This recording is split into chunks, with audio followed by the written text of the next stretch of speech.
Recording in progress.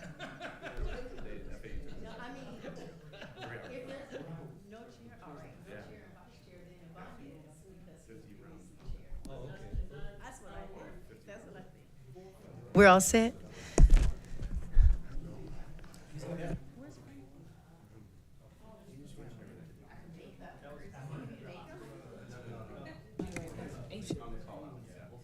Anthony, are we okay to start without Frankie? He's right here. Frankie's right there. Thank you, dear. You the best. All right, we're ready. Good evening, everyone. Welcome to our July regular meeting. We'll call this meeting to order with the roll call, please, Frankie.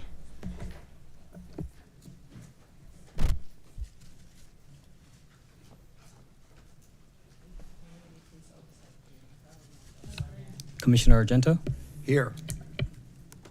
Commissioner Bajakian, Present. Commissioner Ibanez, Present.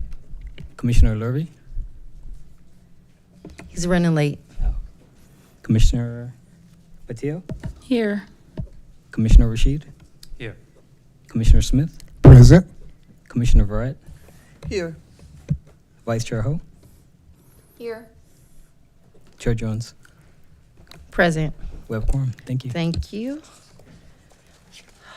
We will start with public comments for items, for matters not on the agenda. I do have one from Humaira. Humaira, go ahead. You have 3 minutes. Hi. Yeah, I didn't get a chance to write notes on this. Several matters. The first is regarding the military training at St. Luke's.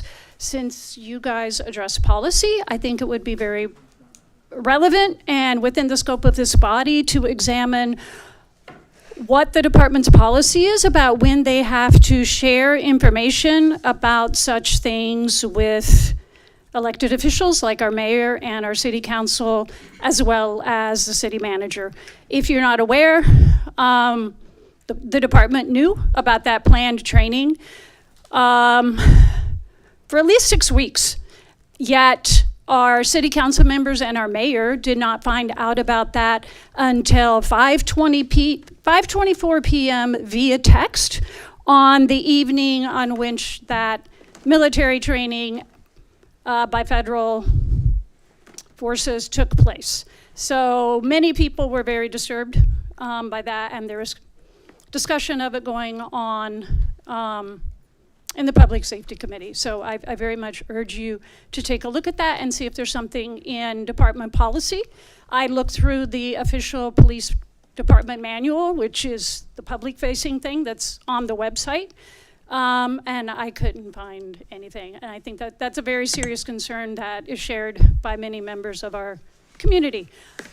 Speaking of the manual, I think it would also be pertinent to do an assessment of not only what policies might be missing, but also what policies might be very out of date.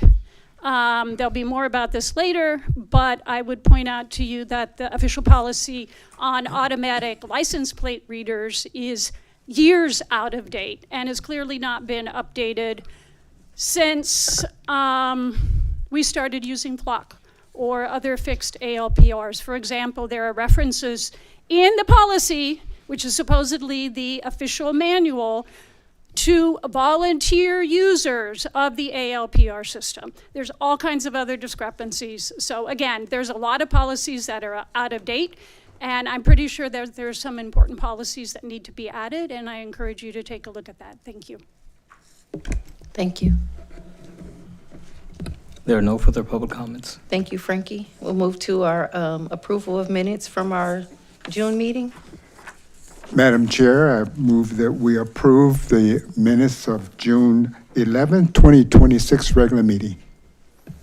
I will go ahead and second that, Madam Chair. And Honorable Chair, just double checking if there's any. Public comments. There are no public comments. Thank you. Commissioner Argento, Approved. Commissioner Bajakian, Approved. Commissioner Ibanez, Yes. Commissioner Patillo, Approved. Commissioner Rashid, Yes. Commissioner Smith, Approve. Commissioner Verret, Abstain. Vice Chair O, Yes. Chair Jones. Yes, Motion passes. thank you. Staff administrative updates. As you probably saw, Shannon Pryor's not here, so I'll give just kind of a brief overview. One matter that many of you may be aware of that is currently being discussed before the City Council is term limits for all commissions and various boards at the city. And I have had a chance to look into that a little bit since it's pending. There has not been a final action by the City Council. I don't know how many of you saw the last City Council staff report on the issue. There were many different options given to the City Council about how to approach term limits. And just as a reminder, the current ordinance that we have here for the CPOC, it has 2 terms as the limit, but it has a very important caveat to that, which is that until a successor is appointed, the person that is filling that seat on the commission can continue to be on the commission. So that's the exception to term limits. It is possible, though it has not been finalized by the City Council, it is possible that a new ordinance would strike, essentially remove that section from the CPOC ordinance and remove similar sections from other commissions' ordinances, where you'd end up with essentially 2 terms and that's it. There is no exception. And something that is being discussed is that where a term has expired, that commissioner could remain in their position. This isn't just for CPOC, but numerous commissions through the end of this year. So I put that out there tonight. I think it's relevant, especially when we get to item 11, which is the selection of the chair and vice chair. Because depending on what happens before the City Council with term limits, it could impact that decision. And as an example, if a chair or vice chair was appointed and selected for this coming fiscal year, but their term had expired, then they would end up having to leave the commission the end of this year. So then what that would mean in December, we'd have to appoint a new chair and vice chair. So I'm just giving you that as an example and doing that, of course, before we get to item 11 and just also for your information. If you have any questions, let me know. Thank you. Can I ask a question? But isn't it true, Anthony, that because of that falling out by December, if you've done your 2 terms, we're already having a hard time trying to find commissioners? Well, I'm sure I haven't sat through the City Council meetings, but I'm sure that's being discussed. What I do know from the discussions I've had within the city is it's certainly an issue for our commission, but it's also an issue for many city commissions. It's not just unique to the CPOC. There are many city commissions that are impacted by term limits, and there's also, of course, a limited number of people that are willing or qualified or for whatever reason unable to serve on a commission. So I'm sure all those factors are being looked at, of course, by the City Council, and it's their decision, of course, but I think all that's being looked at. Any other questions for Anthony? Nope, that was a fun one. Thank you for that update. Go ahead, Frankie. Thank you, Chair. We do have additional updates.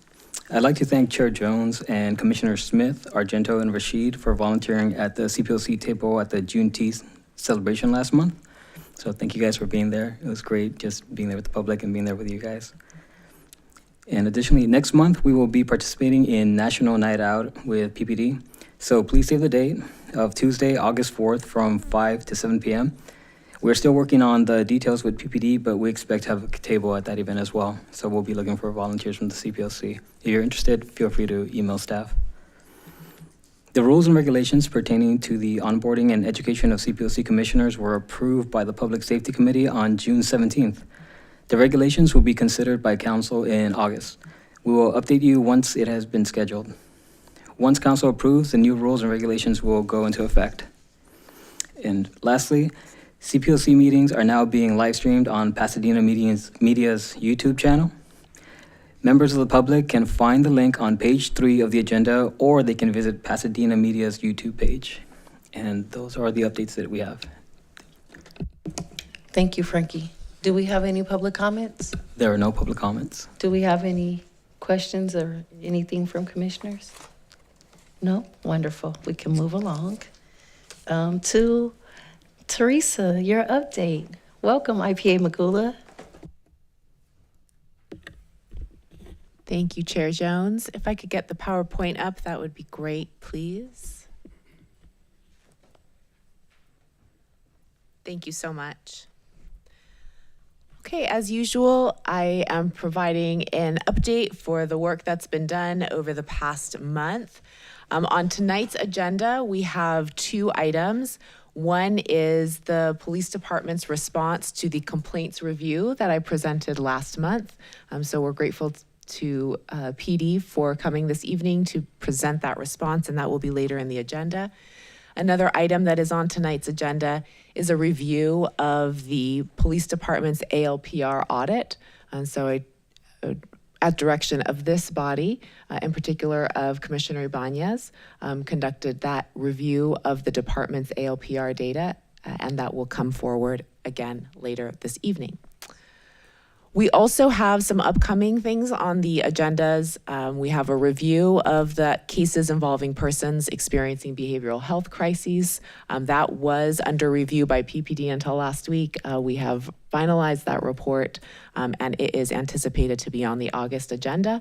So we'll look forward to hearing that. There will be a response to the immigration policy recommendations coming up.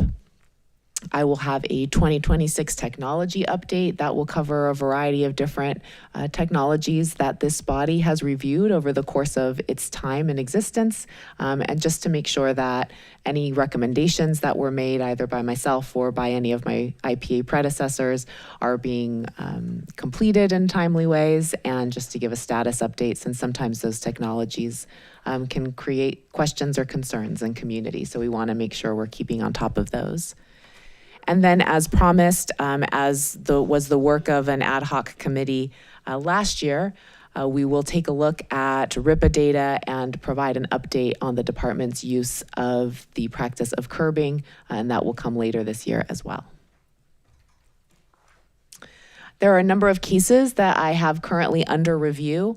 There are 3 critical incidents that occurred over the past several years. Those 3 are listed there. They are all still pending official case closures or criminal or administrative reviews. So those are all still pending matters. As soon as the matters are officially closed, I will be reviewing them formally and presenting them to this body as I've done in the past. And then there are 2 internal affairs cases. One was by request of the actual complainant. That case is under review. PPD has transferred the file to me for review. And the other is an ongoing case that is related to the September 7th PPD incident, which is listed above. That case is ongoing. And finally, I wanted to provide some policy updates. One of the items that I brought up in the use of force report that I did several months ago, it was recommendation number 29, just for reference, was that the Pasadena Police Department should take a look at their conducted electrical devices, or commonly referred to as tasers, to look at their policy, make sure it's compliant with case law, as well as with some recent updates to the actual product itself, to the device itself. So there's been a transition from one model to the next, and that new model has new features that required policy updates. And so that policy was reviewed, and we have communicated some changes to PPD. Those policy changes are pending implementation at this time, and I'll report back when that has been completed. We will be seeing later in this meeting PPD presenting its policy related to the unmanned aerial systems, commonly referred to as drones. That is policy 622. Again, it's something that will be presented later in this meeting, and it includes PPD's considerations of those CPOC community priorities that an ad hoc committee created and developed and that this body approved. And then we have some pending policies The AI-assisted report writing and energetic-assisted breaching policies, again, ad hoc committees were spun up for those, and this body approved in our last meeting those community priorities for those two new pieces of technology. PPD will come back with those policies at a later date. And we're looking, of course, for those updates to the immigration policy and procedures. We have our ad hoc committees both closing out and ramping up. So it's an interesting time right now where we are both creating new ad hoc committees for the work of the next fiscal year, as well as winding down the ones that have completed for this past fiscal year. And so I'll continue to work to make sure that those ad hoc committees are on track to both starting and finishing work. One of the really exciting ones, led by Commissioner Rashid, is the recommendations tracker. We saw that sample demo presented to the community at our meeting two months ago in May, and we will have that hopefully going live in the next month or so. So that ad hoc committee will have completed its work with a very tangible product on the back end. And we will have my mental health review. Here it says pending PPD review.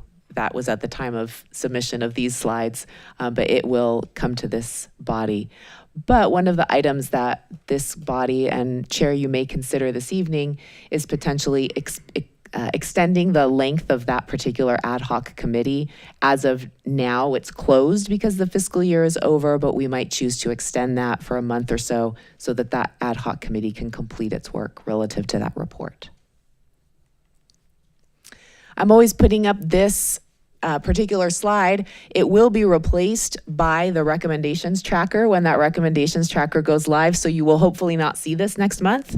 It will have all of those recommendations and the status on that website for tracking by members of the public. But just to continue for consistency's sake until that is up and ready to go, you see here the recommendations that I have made to date and where those are living in terms of being implemented, where the department agrees or disagrees with those.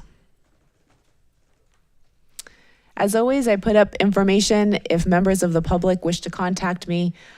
There is an email address as well as a phone number where you can reach me. I manage both of those, both the email and the voicemail box. So please feel free to communicate with me directly should my office be of any assistance to any member of this body or members of the public. Take any questions. Thank you so much, Teresa. Do we have any public comments? There are no public comments. Thank you. We have commissioner questions, concerns? I am interested in making sure we finish out reviewing your report for the mental health ad hoc. I know Commissioner Matthews isn't here, but if the other members of that ad hoc wouldn't mind maybe one more meeting and to review Teresa's report and be able to have something to discuss next month, I would love that. My final asks tonight as a chair.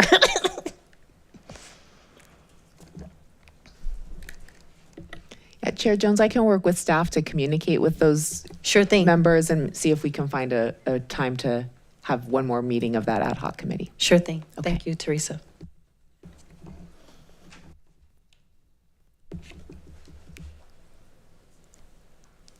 Vice Chair Ho, anything? Not at this moment. Okay. Well, with that, we can move along to the next item. Thank you so much for your update, Teresa. We'll move to your presentation of the ALPRs. Great, thank you. Okay. So there has been quite a lot of discussion, challenge, concern with this particular piece of technology. And what I want to start off with saying is that I want to recognize that people are coming to this discussion with a variety of different points of view. And the point of this particular review was not intended to solve that debate tonight. This is not intended to say ALPRs are good, ALPRs are bad. The purpose of this review and the purpose of my office generally is to examine how these systems are working, how they are being used, whether they comply with the state laws that regulate the particular use of any technology, but tonight of ALPRs, what kind of safeguards are in place and what kind of policy is in place, right? So as always, the reviews that I'm conducting are coming from the evidence that's provided to me for review, and it is not intended to come to a definitive conclusion about whether something is good, bad, right, or wrong. So I just want to set the context and the stage for that up front. Okay, so here we see kind of the objectives of the particular review. Number one for me, and I think for members of the community in general, is to assess compliance with the law and with department policy, right? So this technology exists and it's being used. If that's the case, and that's the underlying sort of assumption of this review, is that being used in compliance with the laws and the policies regulating them? The pieces that I was looking at more explicitly were the access to the data, the use of the data, the retention, and the sharing of that data. And so those were the parameters with which I outlined the review.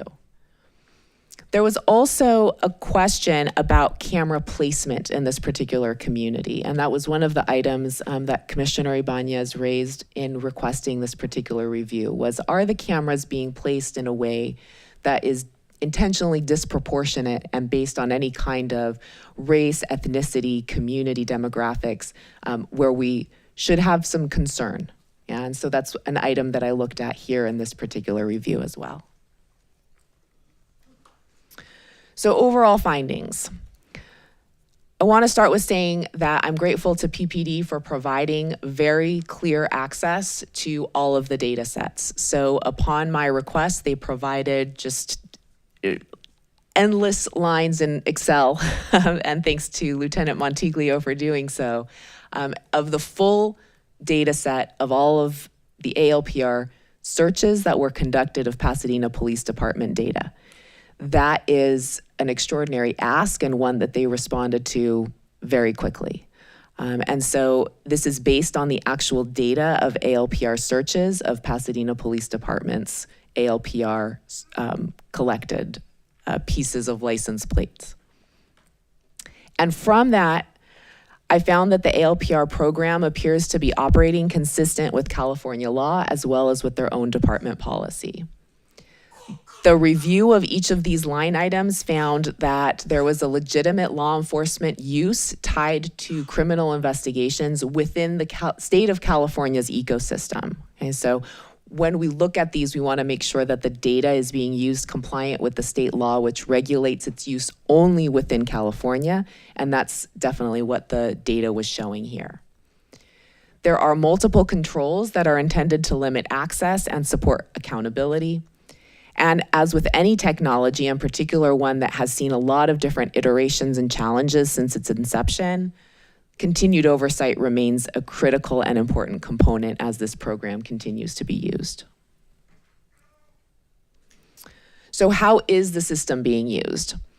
The searches that are in their database, again, over 5 million in the last calendar year, were associated with specific criminal investigations, and many of these were tied to a particular case number. So what does that mean? It means that when there was a particular case, a criminal case, that a law enforcement agency within California was investigating, they were querying ALPR data for use for that investigation in specific. In other words, they were not just typing in plates at random to determine, let's just see where this person has gone. There was no real intentional, at least in the data set, no intentional uses outside of those particular criminal cases that were being investigated. They were also focused on specific known vehicles. In other words, actual license plates in the entire license plate itself being known, rather than broad searches. So they weren't saying, show me all of the white Hondas that we're driving through, right? It was really an intentional look up of specific license plates. The review found no direct searches by out-of-state agencies, and there were 2 identified federal-related searches. I want to note that PPD reported on those 2 federal-related searches in their own audit, which they presented to City Council on March 18th of this year. And both of those were reviewed and determined not to involve any type of immigration-related enforcement. They were a very specific case out of Loma Linda Veterans Affairs, and that was found to be a criminal investigation still within the state of California. And again, that search activity reflected that they were being used for a targeted investigative purpose. Lots of existing controls. These are both at the Pasadena level as well as the state level. So the access is limited to authorized users only. You must have a law enforcement related need to see this system. Can't just go in if you're a volunteer at the PPD and you want to look up some plates. There are some authorized controls on who can come in. That user authentication is required. The search activity is logged and subject to an audit. There is a 30-day retention period absent a specific investigative need. There are written policies that govern the use, sharing, retention, and security. And data sharing is limited to approved participating agencies, and these are approved through agreements with individual agencies explicitly. Okay, so the Pasadena data cannot be searched by just anybody. It has to be someone with which the city of Pasadena has entered into an agreement to share their data. Okay. There have been a lot of concerns, and especially in the last week and a half. And one of the things I'll say about kind of the development of this technology as it goes is that it is, for better or worse, building the plane in mid-flight. Yeah. So one of the challenges of this particular data and this particular technology is that new things are coming forward on a weekly, monthly basis. So we're seeing a lot of change and transition, and agencies responding to the new things that are coming up as they're occurring. So even this slide is already potentially outdated, okay? But there have been a lot of concerns regarding the use of local law enforcement data in what are known as fusion centers. One of these is here in Southern California, and the other is in Northern California. And you all may have heard reference to NCRIC, N-C-R-I-C. The other is Southern California is JRIC, J-R-I-C, okay? And those are the 2 in the state of California. During the audit period, so the last calendar year, and you may have heard this come up in a recent NBC story that has kind of been splashing around here in social media. NCRIC was an authorized participant in the searches of PPD's data. So NCRIC, members of NCRIC, agents who sat at NCRIC were able to access PPD data. In June of 2026, so just several weeks ago, Pasadena disabled NCRIC access to its ALPR data. Okay, there's a lot of speculation in social media about why that may have happened and what an odd coincidence, and a lot of chatter about that. And I will say here, and I say in my memo related to this, that it was a proactive choice and one that I felt was very appropriate by PPD to terminate that access, given that there was the possibility, a very remote possibility, that that agents sitting in NCRIC might share with federal entities, and that would be out of compliance with state and local governing laws. There is no evidence in the searches that were conducted that actually occurred. Okay, so I want that to be very clear. In the work that I did reviewing each of these line items, there was no evidence that I could find that tied them to a specific federal agency accessing the data. But NCRIC was certainly a high volume user of PPD's data, and so it's appropriate that they terminated that access. And to me, the change reduces some of that potential risk and any indirect access that federal agencies may have to PPD's data. Okay, so let's talk a little bit now. Let's shift over from the ALPR data and data sharing over to camera placement. And here, really, this is a question of intent versus impact in my review of it. And it starts to become a bit of a gray area because the intention of the department has an impact on the communities where these cameras are placed. but I found no intentional placement of the cameras because of race, ethnicity, or demographic components. At that same time, I want to recognize that there is legitimate community concerns about what is uneven camera distribution. There's no question. Look at the map of the districts, and that camera distribution is uneven. Now, is there an intent behind that? Not that I could find. Is there an impact behind that? There is, but the intent is not really to place them in areas where there was a specific concentration of persons of color. What I've found is that those placement patterns are certainly along transit corridors, ingress and egress points within the city of Pasadena, and more importantly, whether this helps or doesn't, this is consistent with the way that agencies throughout the region are placing their cameras. So as you might know, I'm the independent police auditor for the city of Burbank. Burbank has placed their cameras in a similar fashion as the city of Pasadena along those regional corridors, egress and ingress into the city.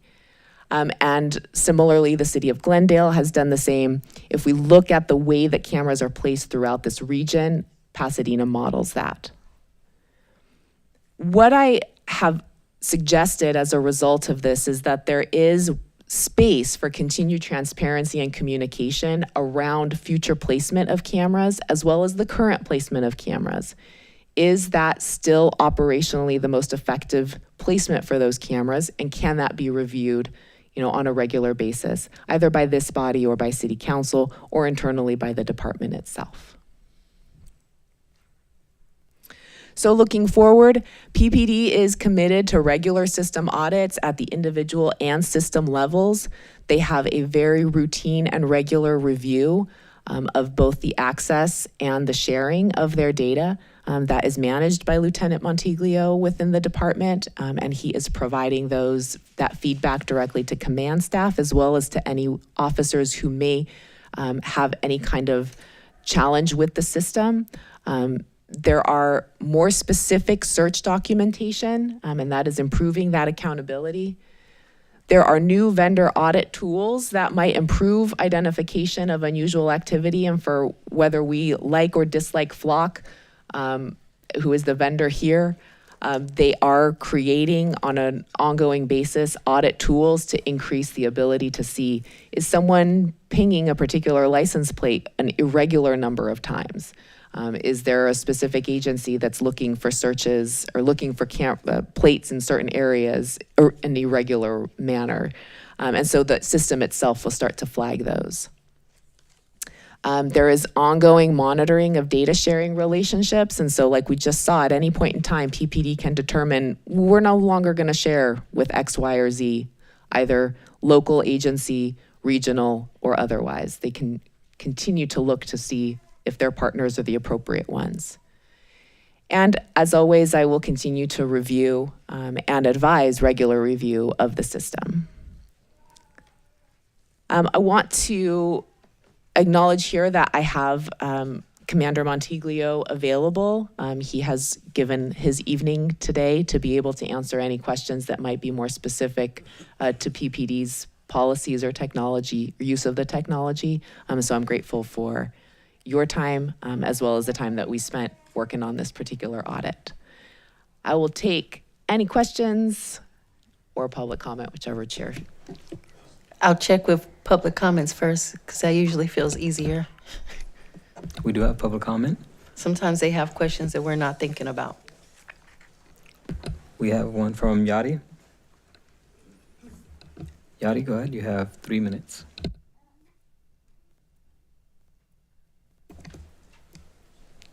Welcome, Yadi.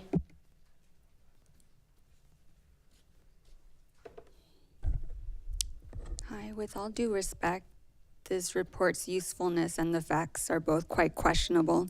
It doesn't even give the public the full picture or information on ALPRs in Pasadena. The conclusion made is that there's no violations, nothing to see here, everything's good, and that is all categorically false. The continued lack of transparency and full disclosure, and the fact that we keep talking about ALPR without adequate guardrails, without safeguarding our personal information and protecting our privacy shows that this is just all a hot mess. Did we all see the same information? You talked about the NBC story, but if you saw the story, you see that there's clearly violations of both state and federal law. It reported that PPD data was used by the FBI, ICE, and NCRIC. The data was used for tracking and profiling protesters, First Amendment activities. There was a search for a city hall meeting. I'm not aware of any crime that happened in any city council meetings I've been at. Surely that's concerning. There was a last-minute update how the scope of the audit was only flock, but today's agenda said ALPR. I'm just not sure what it is, because it looks like CPOC is being thrown under the bus, and it's really difficult to give meaningful feedback on that. What was not addressed or questioned was the underlying essential question of whether this is mass warrantless surveillance. And the report should have included information about lawsuits happening around the country that are questioning that very aspect of these tools. The fact that this is now AI and data-driven totally changes the picture. What we don't expect is thousands of law enforcement folks being on the street, tracking all of us, taking photos of our license plates, and that's what these systems are doing. These stationary ALPR cameras are a big problem, and just this technology is not, the vendor is not the issue. It's all of these new tools that are used under the guise of public safety that are infinitely, exponentially more powerful than a simple camera or taking your cell phone around with you. We don't expect for people to be tracking our movement. And yes, there is an expectation of privacy out in the public. We don't just think that anybody can come and follow us around and take photos of us. There's words for that. It's called harassment and stalking. And you know what? You can get restraining orders for that. So in conclusion, I want this body to make a recommendation to the council that these systems be turned off until there is a broader discussion about the use of this technology, because your workflow on technology, on getting community input and principles, this is not it.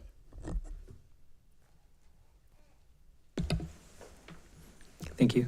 We have additional public comments. Umaida?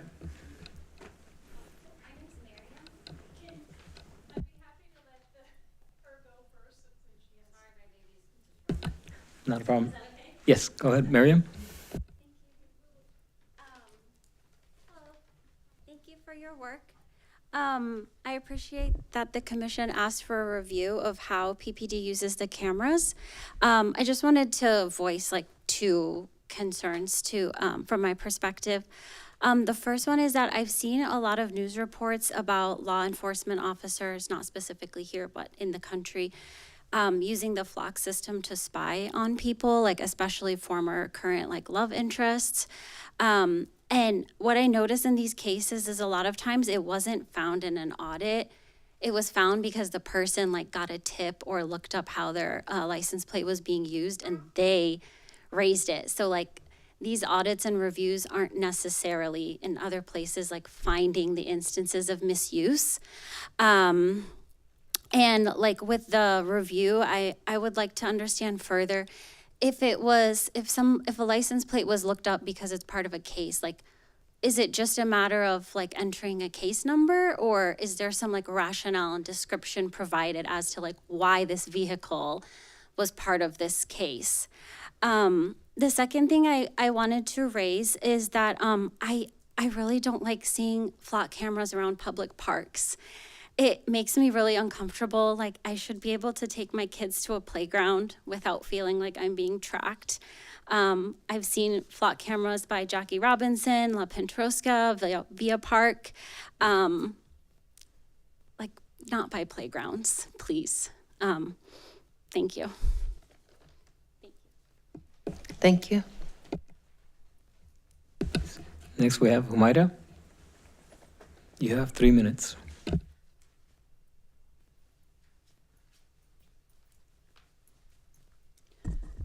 Before I start with my comment, I want to follow up on something that the previous commenter made. And I'm wondering if the officer that was recently put on leave after being arrested for felony vandalism of an ex-girlfriend, did that officer have access to our flock system? Is information like that included as part of audits? What is the process for following up on that? I mean, seriously, there was a Pasadena police officer who was recently put on administrative leave after being arrested for felony vandalism of a ex-girlfriend's property. So these are the kinds of things that I'm not seeing anything in there that these would be caught in an audit. Okay. Thank you for the review. I appreciate what the scope of the review was. I'm here to emphasize the need for a more comprehensive and detailed review with much broader parameters. There will be a resounding lack of community mistrust without it. I included a lot of points in an email that some of you may or may not have had time to read. I apologize for not getting that in earlier. If you haven't read it, please make sure you do so. I'll try to hit on some of the additional points here. I would ask that a review look at past compliance and how past violations were discovered and addressed. This is relevant because past behavior is often a good predictor of future behavior. So, for example, back in September 2020, community members like myself, although I didn't live here at the time, opposed the acquisition of new license plate readers. One of the primary concerns was that federal immigration agencies would get access to the information. This was September 2020. PPD assured the committee that, quote, robust policies and procedures are in place to prevent the system and the information it gathers from being used inappropriately or differently from its intended purpose. 3 months later, the local chapter of the ACLU obtained documents showing that as of November 2020, Pasadena PD was sharing data with Homeland Security investigations. PPD stated that it had started sharing the data with HSI 4 months earlier to basically, they didn't realize that HSI, Homeland Security Investigations, was part of Homeland Security. So, PPD was already actively sharing data with ICE at the same time that it was assuring the Public Safety Committee that it won't share data with ICE. This is all documented. There's news articles. Apparently, the robust policies and procedures did not include looking up what other federal agencies and entities is affiliated with before sharing data with them. So a review should include information on past compliance. Your time is up. If you could please wrap up your comments. Okay, so that's just an example of why there's a lot of very, very serious questions about all the things that are not addressed in the review. Also, the issue of community dialogue and transparency. Community members are referenced as having raised concerns. Your time is expired. But none of us were talked to. Thank you. Next, we have Tariq. You have 3 minutes. I tried to find information on the accuracy of the AI-powered flock cameras, but I quickly discovered that... Can you please speak directly into the microphone? This is a hybrid meeting and everybody needs to be able to hear you, and I couldn't hear you. Thank you, sir. A flock rep said in a meeting in Iowa in September that the system has a 90% accuracy rate. But then Flock turned around and said that the rep misspoke and that the accuracy rate is in the high 90s. Did the rep in Iowa really misspeak, or did Flock just not want that 90% number out there? I'm disappointed that there's no mention of the accuracy rate of flock reads in the IPA review. Regardless of whether the accuracy is explicitly part of the scope of the review, it should have been addressed because flock errors can have serious implications for anyone who drives a vehicle in Pasadena. There are many documented cases of people being pulled over and held at gunpoint because of flock errors. When flock AI cameras misread plates, innocent people pay. I'm going to share one of the many examples that I read about. Brandon Upchurch was arrested, attacked by a police dog, and taken to jail after Toledo police pulled him over for being in a truck that Flock flagged as stolen. Except Brandon was the registered owner. Brandon was traumatized and sustained serious physical injuries. He lost his job and his business as a result of flock-triggered wrongful arrest, and it ended up getting evicted from his apartment because he could not no longer pay the rent. His life was forever changed because flocked up. A 90% or even a 95% accuracy rate may sound great unless you are one of the people who gets pulled over and has a gun pointed at you or a police dog because your vehicle was one of the 10% or 15% of plates that are misread by flock. An audit or review of PPD's use of flock must include information on accuracy. For example, how many flock errors does PPD discover each month? Does PPD even keep track of flock errors? How does PPD report them to flock? How many times has PPD pulled over vehicles or had other encounters with people that have been the result of inaccurate flock alerts? Mention horseplay. PPD cops can't even keep themselves from shooting each other. Certainly don't want them pointing a gun at someone who's pulled over due to a flock error. I have personally experienced being held at gunpoint by police due to an error. Back in my college days, my friends and I got pulled over in the middle of the night on our way home from a road trip during winter break. The next thing I knew, the police yanked me out of the car, threw me on the ground, and pointed guns at me. Your time is up. If you could please wrap up your comments.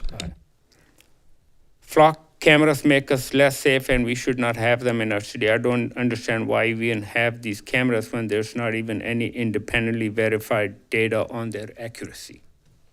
Thank you. Thank you. We have one final public comment via Zoom. This is from Caitlin. Caitlin, you have 3 minutes.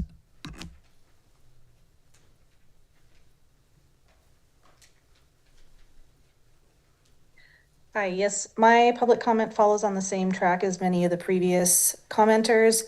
There is not only the question of trust locally in this community, but also with a private company, the vendor Flock, and also the federal government. There's a lot of reasons to mistrust a lot of these entities. So I appreciate the audit of our city's usage and the ending of our data sharing. But I think there are so many other things that we do not have a good foundation of trust on, that we should consider discontinuing the use of these cameras. And I would look to what happened in Santa Cruz, in the Bay Area, to all of the California SB 34 violations that occurred around last June when there was increased immigration activity in Los Angeles. There's too many factors at play, and I don't think you're going to see public trust of this system until we have a way to address things that connect to this outside vendor and not just our own police department usage. Thank you. Thank you. There are no further public comments. We got any questions, or is there anything in particular, Teresa, that you want to address, or Lieutenant Montiglio? Or we ready for questions?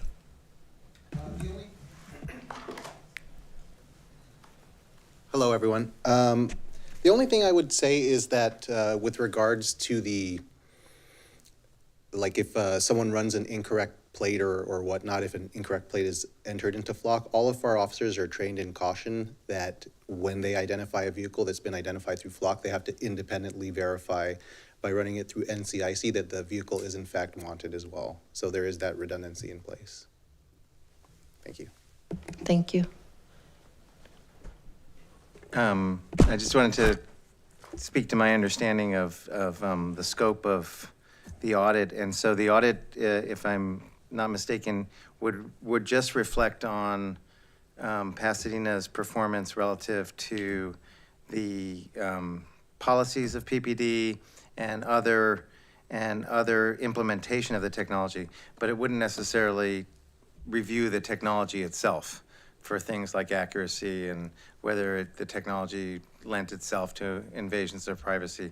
Just kind of reflecting on what a lot of the public comment is and the expectations of what the audit would do. So, I mean, parts of the audit that actually say, we're consistent with other jurisdictions, which is true and may also be separate from some of the concerns that were raised in public comment.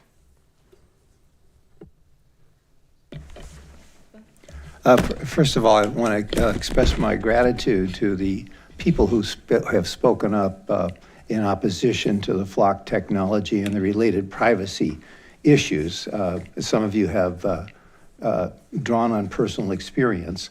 I do have some questions that will suggest that there's certainly other things to be considered. Now, for example, that the Northern California Fusion entity was cut out.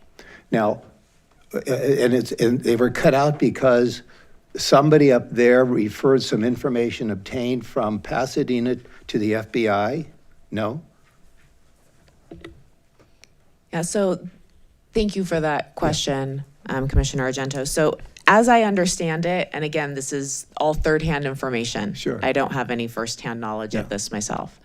As I understand it, the San Francisco Police Department learned that there were agents sitting in a facility that had access to NCRIC data that potentially were working with the federal government, and that those agents had potentially shared information outside of compliance with California state laws. As a result, that was published by San Francisco Police Department, and as a result, a number of agencies throughout California determined that the risk was not worth continuing to share data with NCRIC in that way. Yeah. Okay, I mean, and that's each of those agencies has their own discretion to make their call. That's correct. Just to give a different perspective of it, I heard you say there were like 5 million Correct.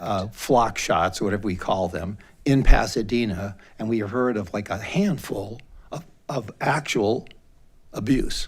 Correct. And it's one of those things where, do you throw out the baby with the bathwater because you've got a small percentage of flawed searches? It just seems like it could be an overreaction to a small percentage that could have terrible consequences like this gentleman had. That is possible, but do you throw out the whole system because of that percentage of error where ordinarily 99%, 98% accuracy, if that's what they actually are, and I don't know, would be a pretty good bet. If I could bet on a horse and I had a chance it would win $1 million, and my percentages were 98%, I'd bet on that horse. Oh, I could lose. I mean, I don't want to be flippant about it, but I think we got to keep a perspective on the whole system, and in addition to the privacy concerns. Now, I was hypothesizing in my own mind. Well, let's say that somebody up there had shared with the FBI. What were they sharing? What was the FBI, if it was the FBI, what was the FBI up to? Were they stopping a human trafficker and they needed that information to trace that trafficker? I want that guy stopped. And if they need some help from the FBI to do it, great. Now, we've got a real problem in this area with ICE. ICE is not operating, I would say, under the law that they're supposed to be operating under. So we've got that specific problem. A different administration or different leadership of ICE, there could be very good reason to give data that's produced by these systems, assuming it's accurate, to ICE if ICE is actually going about apprehending violent people who have no legal right to be here. That is different than using that data to arrest a street vendor who's by and large law-abiding day-to-day 99% of the time. The fact is they're not here legally. So I just want to give a little different perspective on it.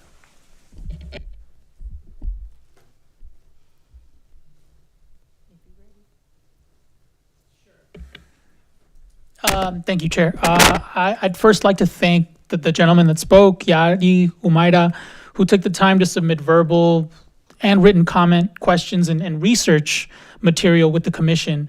As we have stated in prior meetings, public participation is a critical part of meaningful oversight.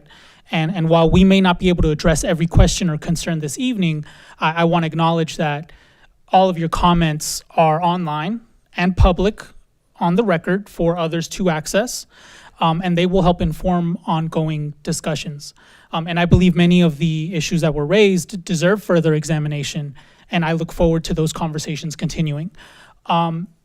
Last month, the department explained that cameras, it might have been the month before, I can't remember, but they explained that cameras are placed in high crime areas. But high crime areas to the department are over policed areas to my district. So my question is, have we examined whether we're creating this loop where neighborhoods with greater police presence receive more surveillance, generate more police activity, and then are used to justify even more surveillance? That concerns me, and that feels like a very slippery slope.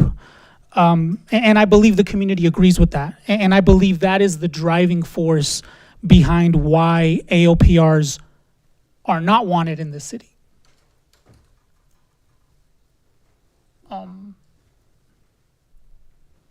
That was my first question. I think my first question is more of a philosophical one. Is have we considered that? Has the department considered that? Have we as a body considered that? But I do have another question. I've read that in looking at this technology, I've read that a lot of surveillance technologies begin with a very narrow purpose, but gradually expand over time. So Teresa, have you been able to identify any safeguards which ensure that AOPRs won't be used for purposes beyond what this commission or what the public originally approved?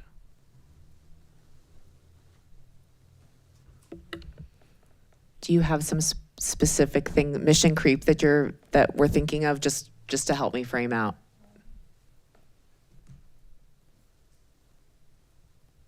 Not any specific examples, but I know that many cities across the country and the state have rejected AOPR use, specifically because of these concerns. And I think I'm just wondering, like, is there anything in place currently that that can actively prevent a lot of the concerns that a lot of our community members are sharing? Yeah, gotcha. Yeah, thank you for that clarification. I think there's a couple things, right? So if we look at page 3 of my report, it's 29 in your council packet. There's the legal framework, right? So there is a host of both state laws, as well as there's been some federal case law around the use of this technology, the ability to share and how that sharing can and should occur. And so any violations of that are subject to both, the state law and the federal cases related to that use. So I think as far as mission creep is concerned, with data sharing, that's, for me, in my review of it, has some fairly strict guardrails around it. Having said that, it requires an agency to have some form of internal self-assessment or auditing to discover whether those use cases are happening or not. Does that make sense? So someone has to identify that a violation has occurred. Yeah. Now we have the state Attorney General's office taking a look at the technology statewide. They are doing specifically a review of the fusion center's use of the data. I don't know if that will continue, given that a lot of agencies are terminating their data sharing. But the state Attorney General is looking for those violations in an active way. Okay, so there is that guardrail. Whether or not you feel that's sufficient, that's a personal opinion, but certainly the guardrail is in place. There's also many jurisdictions that are using what might be referred to as surveillance use policies. And those surveillance use policies dictate exactly the ways and the use cases in which these types of surveillance tools can be used. So for example, Santa Clara County Sheriff's Office has an entire privacy office that the county determined was essential to spin up as a result of this new technology being put into place. And each piece of technology requires a surveillance use policy. So those guardrails are in place for some agencies. Okay, can you repeat that one more time, how that agency came about? Yeah, so I'm not clear on the specifics of why the Board of Supervisors in that county spun up the privacy office, but my understanding is that it was as a result of a lot of new technology coming into place that would have an impact on kind of the surveillance state. And they wanted to make sure that the technologies used within the county were being appropriately guarded and that their use was appropriately limited. And so each one has a surveillance use policy. Pasadena has implemented that to some extent, right? Because they have their policy, which, you know, can use some updating as well. But then certainly the procedural manual that informs how and when these tools can be used. There's also, as Lieutenant Montiglio mentioned, there are a lot of redundancies in place. So if an officer gets a hit of a particular license plate, that officer has to then confirm that the plate is that plate using a separate system. So there's the redundancy in place to avoid some of those errors in use. Thank you. And to that point, I would continue to encourage community to publicly put on record what they would like the city to do, because I feel like that would be the driving force of the changes we would want to see in the city. It's how we got this commission to be established in the first place, and I'm excited to, or I'm happy to be a part of that and support that in any way.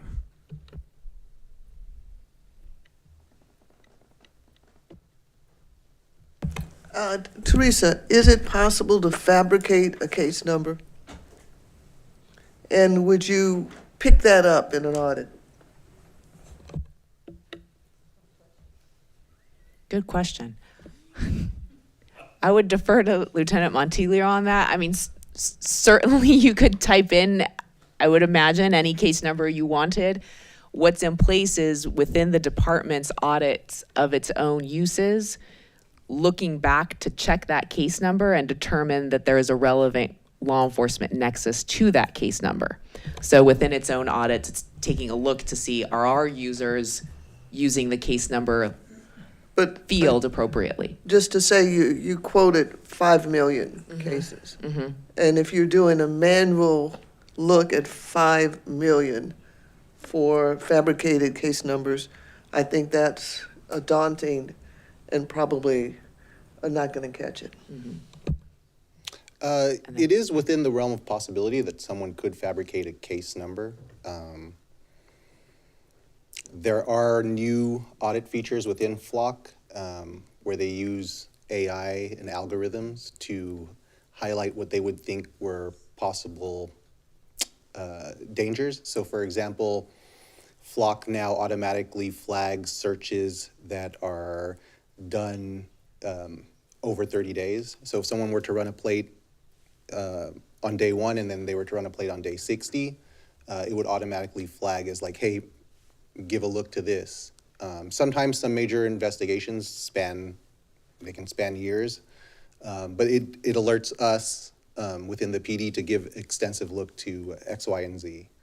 There are also audit features there that if someone were to run the same car and they were the only person to run that car multiple times within a short time frame, that also gets flagged. Those would be indicators where someone maybe would try to be stalking or doing something out of the norm. Not necessarily, but those are things that the algorithm would flag so that we would give it extra attention. So Flock has reinforced the auditing features that allow us to more quickly observe certain searches that may have the possibility of being nefarious in nature. Through our audits of this, I did several of those audits today, yesterday, there has not been anything that has come from that. But those features have been built into the system to try to make it more insightful. I'll also say, and I've said this in other forums, every search is tied to a specific user and a user account, right? So if I have access to the system and I am doing a search, it will log that I, Teresa Magula, did that search. If the department were to uncover that a particular user was violating the intent of this particular technology by, for example, fabricating a case number so that he or she could, search up the ex-girlfriend's route. That would then be subject to internal affairs and very, very likely result in that officer's termination. So the systems are in place, if not to capture every nefarious use, because as you mentioned, there's 5 million tags in every given year. We are relying and giving access to individuals who are putting their user credentials into every search. And so we're able to tie each search to a particular user. And so ultimately, at the end of the day, it's giving law enforcement officers and their departments a great amount of power to be able to search, and we are putting our trust, better or worse, and a lot of us potentially may stand here and go, well, I just don't trust them to do the right thing with this technology. I hear that. But we're also handing these individuals a firearm, we're handing them a taser, we're handing them access to all kinds of databases that they can review on any given day for their law enforcement purposes. And we are hoping, trusting, that they're using those systems in the appropriate ways. And if they don't, that there are accountability systems in place to hold them accountable for any nefarious use of the ALPR system, their firearm, their taser, their police vehicle, any of those where that particular officer is acting outside of policy or procedure. And I hope that lands, right? Well, you just stated that an officer would be terminated based on inappropriate use of looking up, maybe a license plate or something if that system notices that it's the same officer doing something inappropriate. It's kind of hard to drive that home to the public right now to say that, because we've seen, I think, something that is even more catastrophic than typing in a license plate and officers being put on administrative leave. So it's kind of, when you say that, we're kind of reluctant to believe it, is because this is what we see. We see a pattern of it's not adding up. We're saying this is what can happen, and it probably will happen, but then on the other hand, you see another incident where it probably should have happened, more than just who it happened to, more than just one officer, and that didn't, there was only one termination made at that time. So we're saying something that isn't kind of like adding up, if that, the math isn't kind of mathing. So I understand what you're saying, and you're, also, but when we're speaking to the public and we're saying, well, this is what will happen, it's hard to have someone believe that when they're being showed that that isn't definitely happening. And then to your point, when you stated about kind of like throwing, the baby out with the bathwater, I'd like us to start putting ourselves in the shoes of the community sometimes. While I respect the officers, I really do. I want us to start saying, like, even if it's a small percentage, it's 5 million, right? And say, for instance, like you said, maybe a dozen. Well, if we were one of those dozen that were affected, lost our job, lost our employment, lost the roof over our head, then will we still say, no big deal? Will we still feel like that? And I'm not saying you said no big deal, but that's the way that it feels when you're the person that's on the losing end of the stick. Thank you. I just want to thank you so much for that perspective. I always appreciate that very much. Just point of clarification. I said it would very likely be terminated. There's no disciplinary matrix that says if you do X, Y will be termination, right? So I just want to clarify that it's a likely outcome, not a definitive. Right, understood. Thank you. Go on, Phil. I'm gonna go on and say that it just depends on who it is. We see very different disciplines dispensed, and people notice. And so I'm going to err on the side of caution that most of us are surviving this and not trusting it. Please, Phil. Yeah, I appreciate your comments as well. Just a practical question. When does this come before the city council, or what is the next step? You're here you've made a presentation, the police are here to make a presentation. Is it on the same topic? I can't remember. PPD will be presenting on the Oh, they're on unmanned drones. aerial They're on systems. drones. Yeah, But on the okay, drone. on this other area of the flock. But this- Where is that in terms of them requesting funding? Well, this system is already in place, so this is an existing system. Yeah, The question that's before the Public Safety Committee and then will be before City Council is whether or not the system as a whole should continue. In other words, should the city continue its contract with Flock Safety, which is the vendor of this particular equipment? okay, thank you. I believe that's in the August public safety meeting. That's correct, yes. Thank you for the clarification. I, for one, would like to, maybe on an ad hoc committee with others who might want to serve, meet with the people who are here tonight somehow, some way, and with Teresa, and listen more carefully and see if we can find some areas of agreement where maybe whatever we're going to do by way of recommendation, which we haven't reached yet, as far as I know, maybe we can refine and be able to say some things as a group based upon what I've heard. I think we've got some people here who know a lot about this stuff, and I don't. You do, Teresa, but and I have a different piece of it, and not directly, but by analogy, to see what we might come up with. Just a thought. Yeah.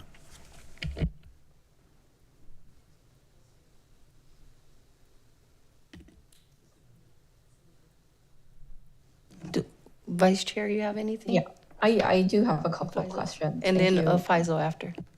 Absolutely. Okay. Thanks for checking in on me, Chair Jones. I have a couple questions for both Officer Montiglio. Sorry if I'm mispronouncing that, and for IPA Medulla. Lieutenant Montiglio, if you could. Okay. Yes, Lieutenant.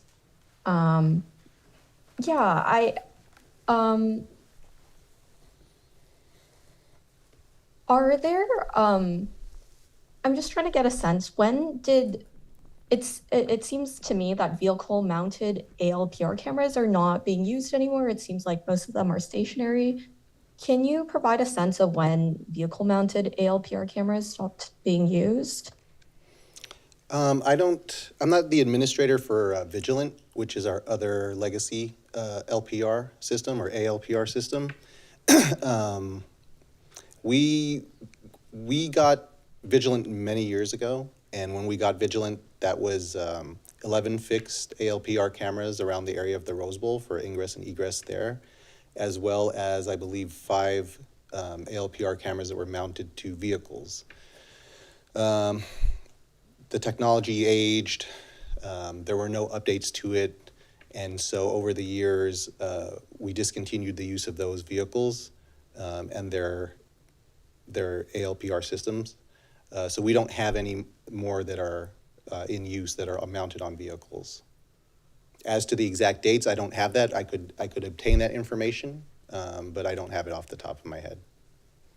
Okay, well, if that could be obtained, I think that would be greatly appreciated in the spirit of transparency. And just to go back to NICRIC, just so that I have it clear, community members have been trying to bring up concerns around fusion centers for months, if not years, and this timing of NICRIC and our stopping of data sharing with them coincided or was shaped by the SFPD experience of NICRIC data sharing. Is that correct? Yeah, like Teresa had stated, we don't have all the specifics about what SFPD's investigation is, but once we heard that they were doing an investigation into NICRIC about possible violations of SB 54 and SB 34, we thought it'd be safest to just discontinue their access to our system. Okay. And I think there's another fusion center in question as well. There's JRIC. Can you speak to the state of data sharing with JRIC? We don't have any like searches that I know of that were conducted by JRIC. I don't believe they're one of our searchers, but I could always double check and report back on that. Okay. And yeah, this can either go to the IPA or to you, Lieutenant. Sort of bouncing off of Commissioner Ibanez's question and concerns around mission creep. Is there an upper limit on how many flock cameras PPD would like to procure? I'm not familiar with those numbers. Okay. I believe that goes into a lot of budgetary constraints and what council would like and other issues that are involve the police department, but also go beyond the police department. Right. I guess I'm asking specifically from PPD's perspective, not without and more centering that than about concerns from city council or budgetary concerns. Yeah, I don't have a number for that. Okay. And I guess the last question for you, Lieutenant, is it seems to me in my understanding that there might have been previous violations of state law with flock usage or ALPR usage. How were those dealt with? From the Pasadena Police Department, or are you referencing like some sort of national or other? From PPD. No, when we did our audit, the only thing that we found was that the Loma Linda Federal Police, which is a facilities police based out of Loma Linda, California, did 2 searches. And there's it's a little tenuous on whether that's in compliance with SB 54 or if it's not in compliance with SB 54. And as a result of that, our department, several other departments in Flock discontinued their access into the system. Those were the only possible non-compliance items we found, which were searches. They're still an in-state agency. They're just a federal facilities police agency. So that's why there's a little bit of like tenuous ground there. Right. I guess from my understanding is this audit only within the calendar year. So it's not been for the entire time that ALPRs have been used. The audit in question that we're speaking about today is for the calendar year of 2025. Right. So I guess I'm speaking about violations of state law that might have occurred within the entirety of ALPR usage within Pasadena. Like I said, I wouldn't be able to speak about like the vigilant system. That's a system that's probably at least a decade old. So I wouldn't be able to comment on that. Okay. Okay, thank you so much. Really appreciate you stopping by and answering questions. I think I have one question for IPA Magula. Sure. Yeah. Once again, really appreciate your report and your audit. From what I can see, am I missing something? Are there any recommendations that have been drafted as part of this audit? I have two on the end of the ALPR camera placement and community equity considerations. And that is continued communication regarding any future expansion of the ALPR program, as well as periodic reevaluation of camera placement. And so whether those camera placement continues to align with operational intentions of the placement of those cameras. Okay. Yeah, that makes sense. It seems that one of the community concerns is that the current ALPR policy is a little outdated and still makes references to vehicle-mounted ALPRs, and I think perhaps that might be an less friction-y place to start in terms of sort of getting policy in accordance with current usage. If that might be a place to start. Yeah, we can absolutely take direction from this body as to future assignments, and one of those could be a review of the ALPR policy more explicitly. Okay. Commissioner Rashid? Thank you. Yeah, I'll be quick, and maybe I'll just express that I would support Commissioner Argento's request to have more dialogue about this. I really appreciated everyone that made comments today about the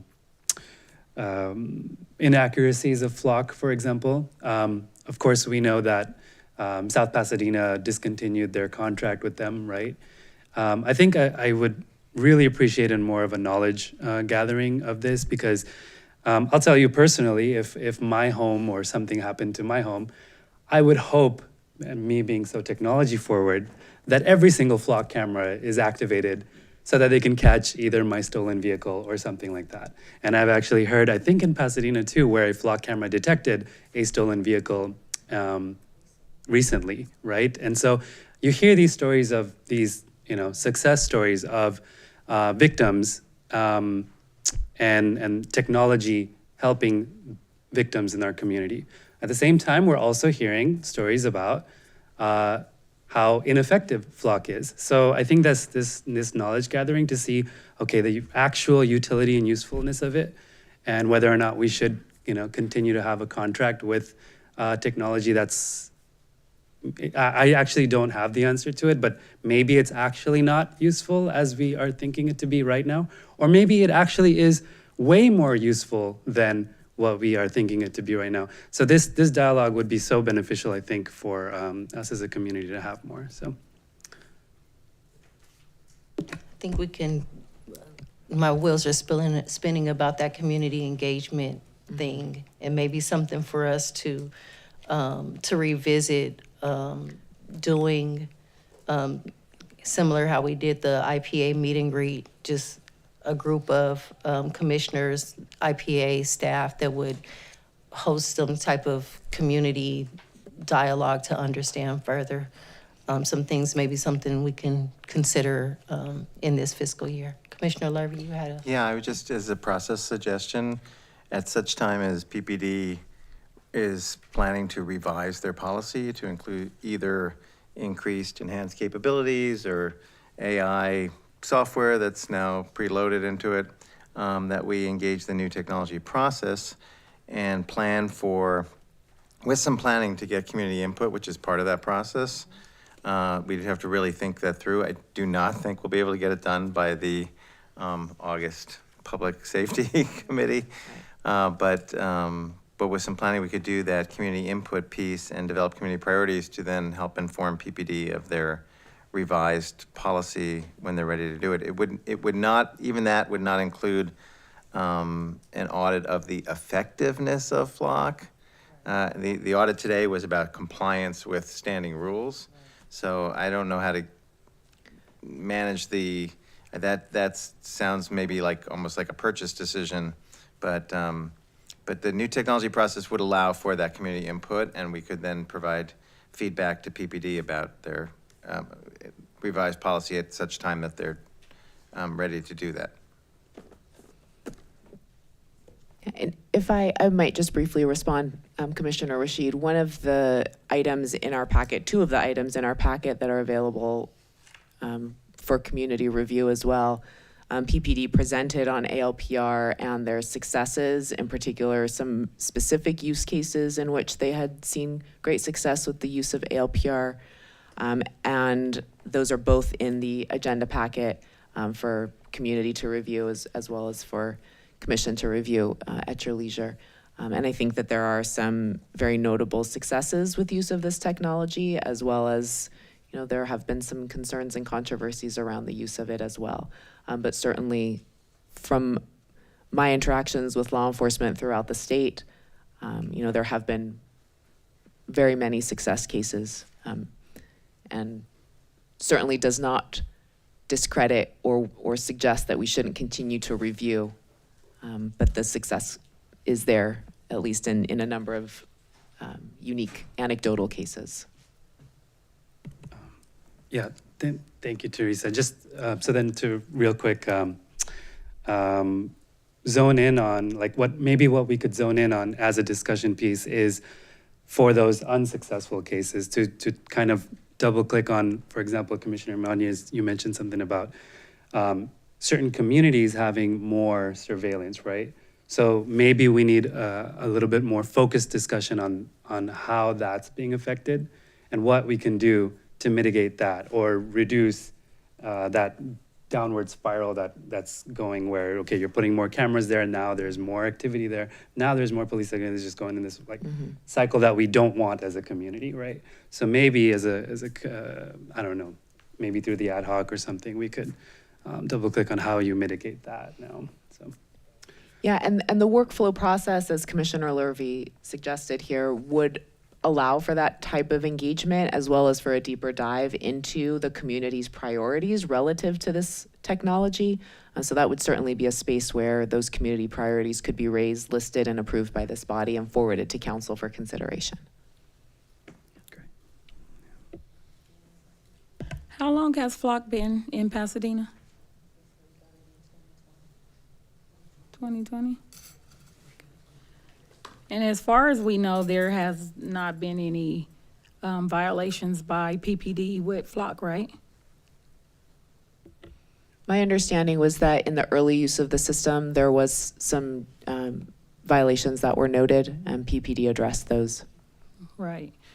But probably not something that was done on purpose or like, you know, maybe they're just getting used to using it and trying to figure their way through it. And maybe those type of violations, are you saying, or you don't?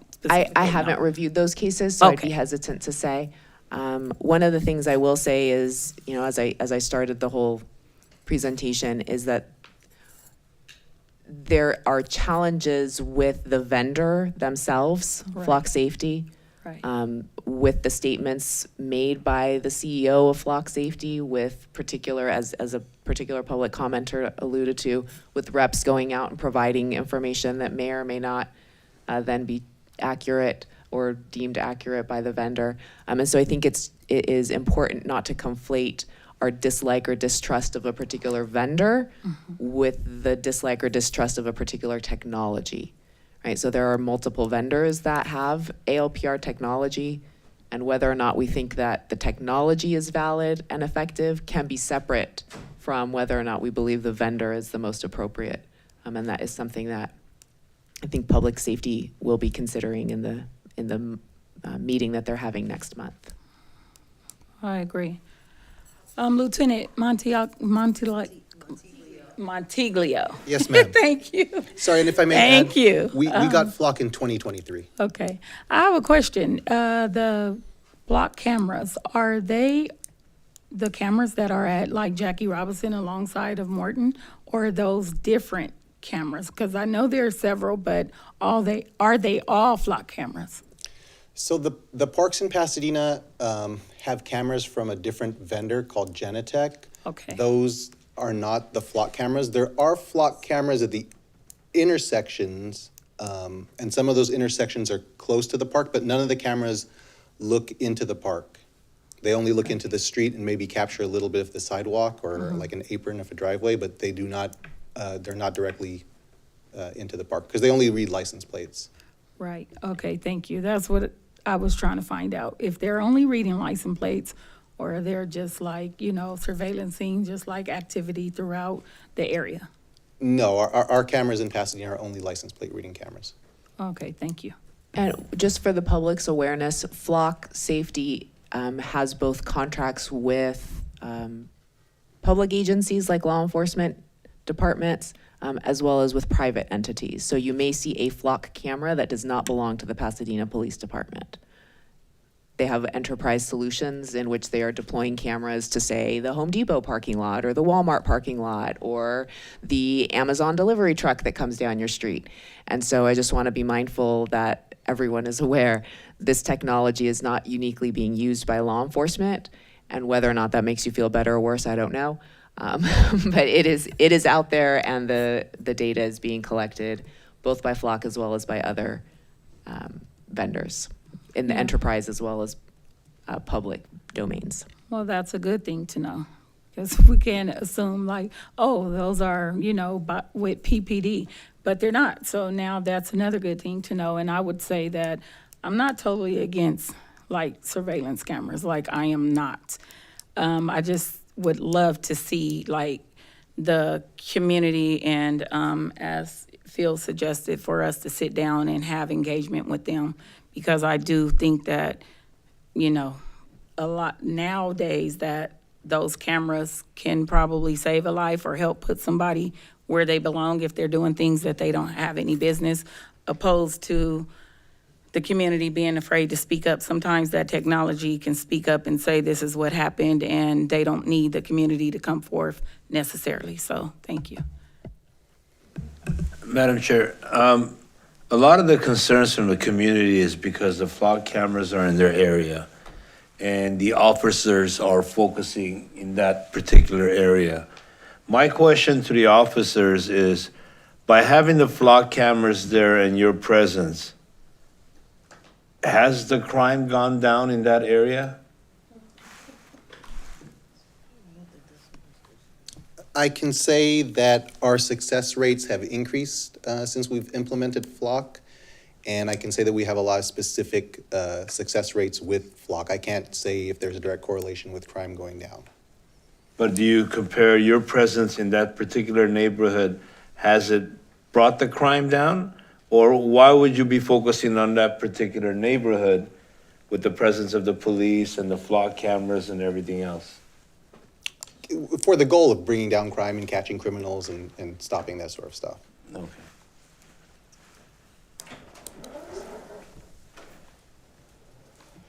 I'd argue that there's a collective of things that are happening in our city with different organizations that are contributing to a lot of the shift in crime rates being down. People are taking care of each other a lot. Yeah. People are taking care of each other a lot, and that's something that I am appreciative of, being a part of this city and being a part of the community. There's a lot of moving parts. There's a lot of, I know you know, because those of us who grew up here know that you used to be able to hang out differently, and Old Town is not a place to hang out, but there are programs that have been developed for our youth to have places to go instead of kicking it, right? And so I think that there's a collective of things and not necessarily the presence of law enforcement or any cameras that are driving those crime rates down. I got a feeling ChatGPT is going to be scanning license plates soon. Listen, I don't use AI. Like even my Google searches, I put minus AI. I don't want that answer. So I want to be able to have something to read and understand and not have some technology translate it for me. But that's me. Do we come up with any further public comments, or are there any other questions? This is not an action item. There are no further public comments. Wonderful. Thank you so much for that beautiful conversation. You had something else for us? Did we want to consider spinning up an ad hoc for this particular review?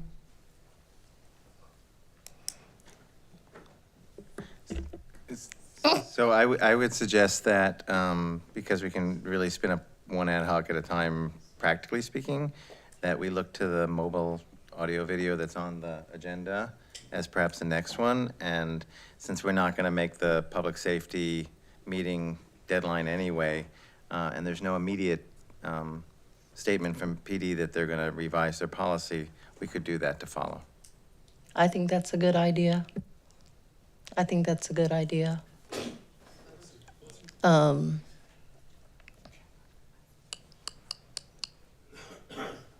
think I'll let the next chair pick that ad hoc. I'm just gonna get through the night, but let's jot that down. Let's jot that down and figure that out. Thank you for not letting us move forward without addressing that. Commissioners, our community engagement updates. What have you done? Go, Phil. Frank, you already covered it. for a number of us, so I was there on the June 19th, Juneteenth celebration for an hour or so, and it was a lot of fun. I ditto that because it really was something for new commissioners that have been added in and seasoned commissioners to kind of collaborate together, and I thought that was a great idea to have that type of presentation. Look forward to having more like that. That's bringing the community together.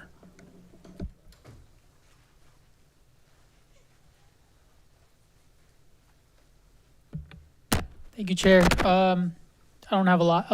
On June 13th, I participated in La Muralla Humana, or the Human Wall, which was a massive demonstration consisting of a human chain across the borders of Altadena and Pasadena in response to state and federal sanctioned violence.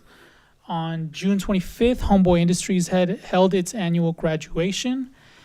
And at our next meeting in August, that will be my last. Vice Mayor Rivas has made a call out on her listserv for interested D5 residents.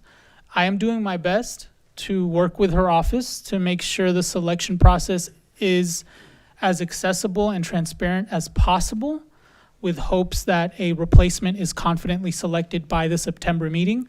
But regardless of that outcome, August will conclude my 6+ years of service on this body, and I look forward to celebrating that with you all next month.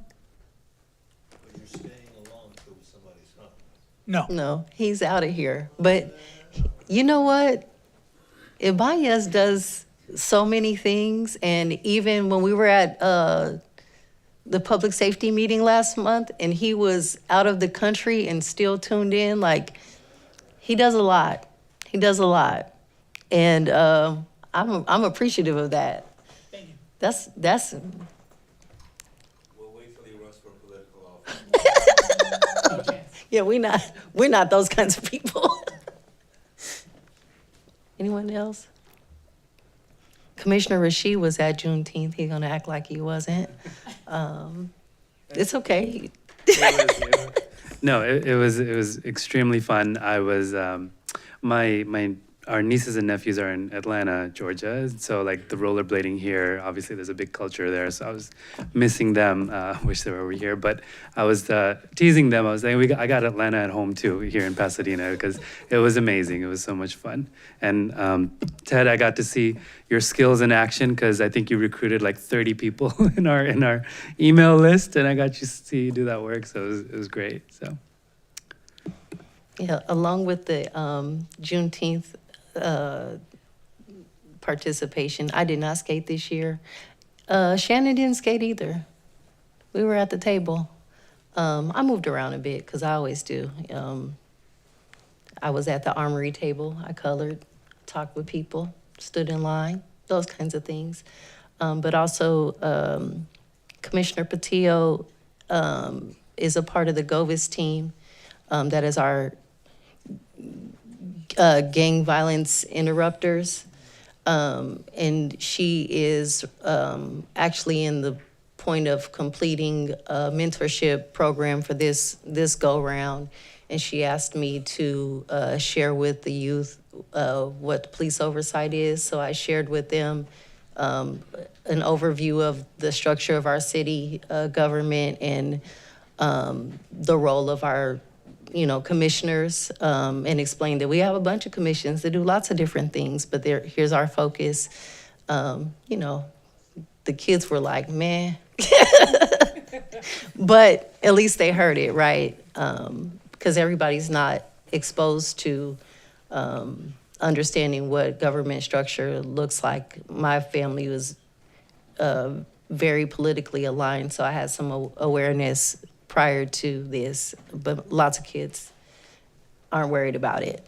So I thank you for inviting me to share this part of work that we're sharing and gain some perspective from one of her colleagues on that team as well. It was a good time. We have any public comments? There are no public comments. Anybody else? Nope. All right, upcoming agenda items.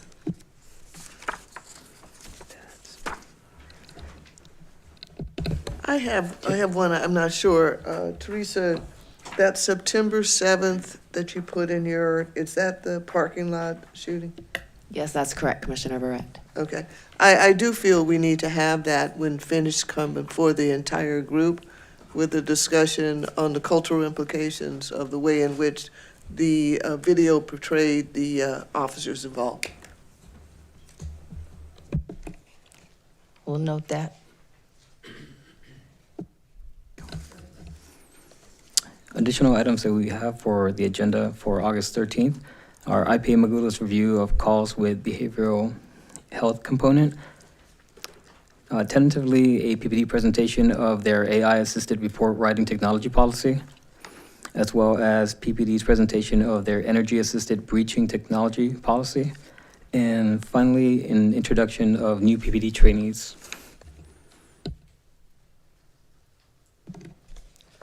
Are there any other interests that we'd like to document? I know we're just getting started in a new fiscal year, but there may be some things to hear about. Nope. All righty then. Thank you for that update, Frankie. We can move to PD's presentation regarding the drone policy. Chair Jones? I'm sorry? We also have a request from Vice Chair Ho to see if we could possibly move agenda item 11 forward, which is a selection of commission chair and vice chair for fiscal year 2026-2027. Let me get through one of these PD presentations first. Okay, thank you. Thank you.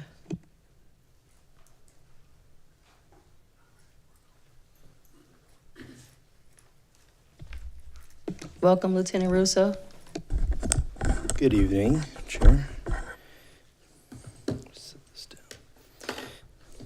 Good evening, Chair, Vice Chair, members of staff, IPO Magula, welcome back.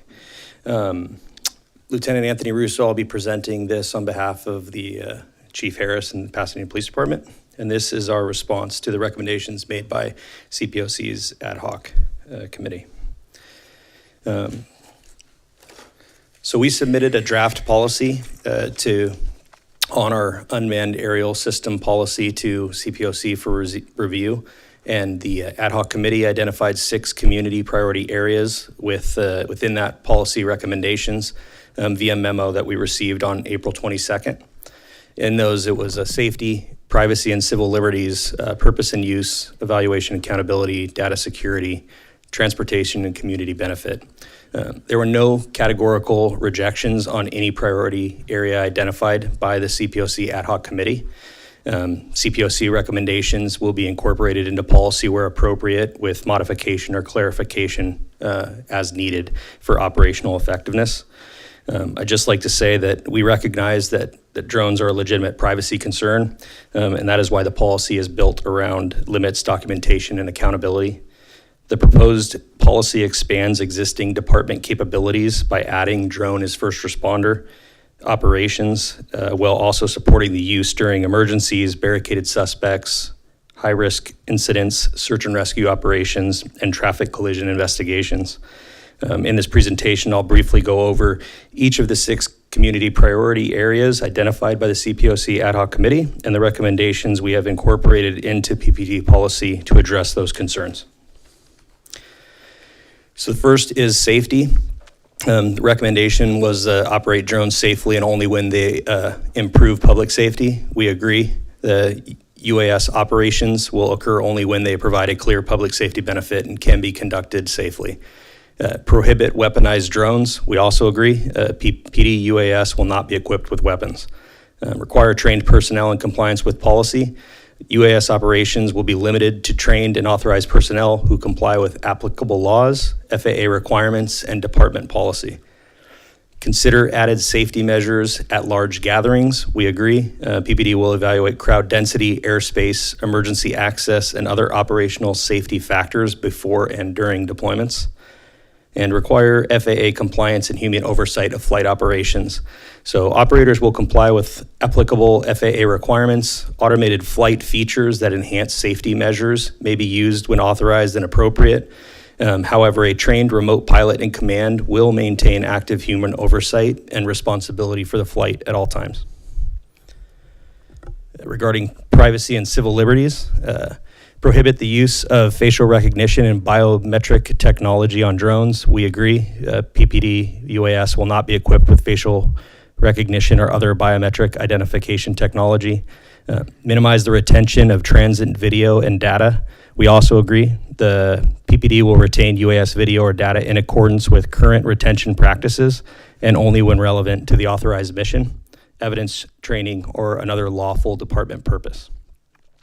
Limit the incidental capture of uninvolved persons and private areas. We also agree, and operators will use flight positioning, altitude, and camera orientation to reduce unnecessary collection outside the authorized mission. Do not monitor protected speech, assembly, or association unless narrowly tailored. Again, we agree. The UAS will not be used to monitor protected activity unless legally authorized, narrowly tailored to a legitimate public safety purpose, and consistent with PPD policy. Apply heightened privacy safeguards near sensitive locations. We also agree. Deployments near schools, hospitals, and protected assemblies will require evaluation of necessity, proportionality, privacy interests, and available alternatives. And lastly, consider vendor origin, manufacturing, security, reliability, and public trust in procurement. The PD agrees. We will evaluate vendor origin, cybersecurity, data security, reliability, legal compliance, public trust, and applicable NDAA requirements. So these will not be outside purchased or Chinese drones. Everything we're looking at is American made. Procurement will be based on demonstrated public safety and operational needs and not marketing or price alone. As far as purpose and use go, require a clearly stated purpose for each drone deployment. We agree. Each deployment will be tied to a defined operational purpose and documented consistent with the department policy. Establish approval, exigency, and documentation requirements. We agree the policy will identify approval authority for routine deployments, emergency authorization, procedures, and required documentation. Limit deployments to defined public safety needs and prohibit generalized surveillance. We agree. The policy will be limited to authorized public safety purposes such as calls for service, emergency response, suspect location, critical incidents, or other identified first responder needs. PPD will not use the UAS for generalized surveillance, routine patrol, or roving monitoring. And define when drones may be used for mutual aid or outside agency requests. We also agree, and mutual aid or external agency deployments will require appropriate approval, a defined law enforcement purpose, compliance with PPD data, handling requirements, and documentation consistent with policy. As far as evaluation and accountability, the CPOC recommendations came conduct periodic reviews using defined performance and compliance measures. We agree. PPD will conduct annual reviews of UAS operations, policy compliance, training, deployment activity, costs, and alignment with identified public safety objectives. Those will occur during the AB 481 military equipment report that is coming up this year. Comply with AB 481 and other applicable state transparency requirements. We agree, and the UAS program governance, reporting, and public review will comply with applicable California law, including AB 481. Maintain a public-facing website with program information and updates.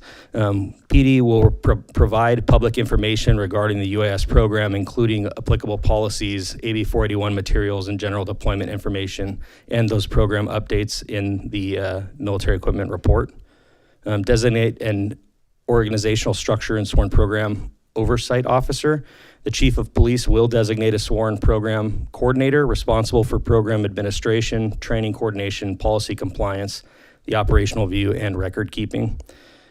Periodically present audits and compliance reviews to city council or the governing body. Again, this will be consistent with AB 481 and other applicable requirements, but that will be included in the annual report. Data and security sharing, establish data security protections throughout the data lifecycle. We agree data will be protected throughout through appropriate collection, transmission, storage, access, retention, and deletion practices consistent with our current standards and policy. Limit access and prohibit unrelated secondary use of data.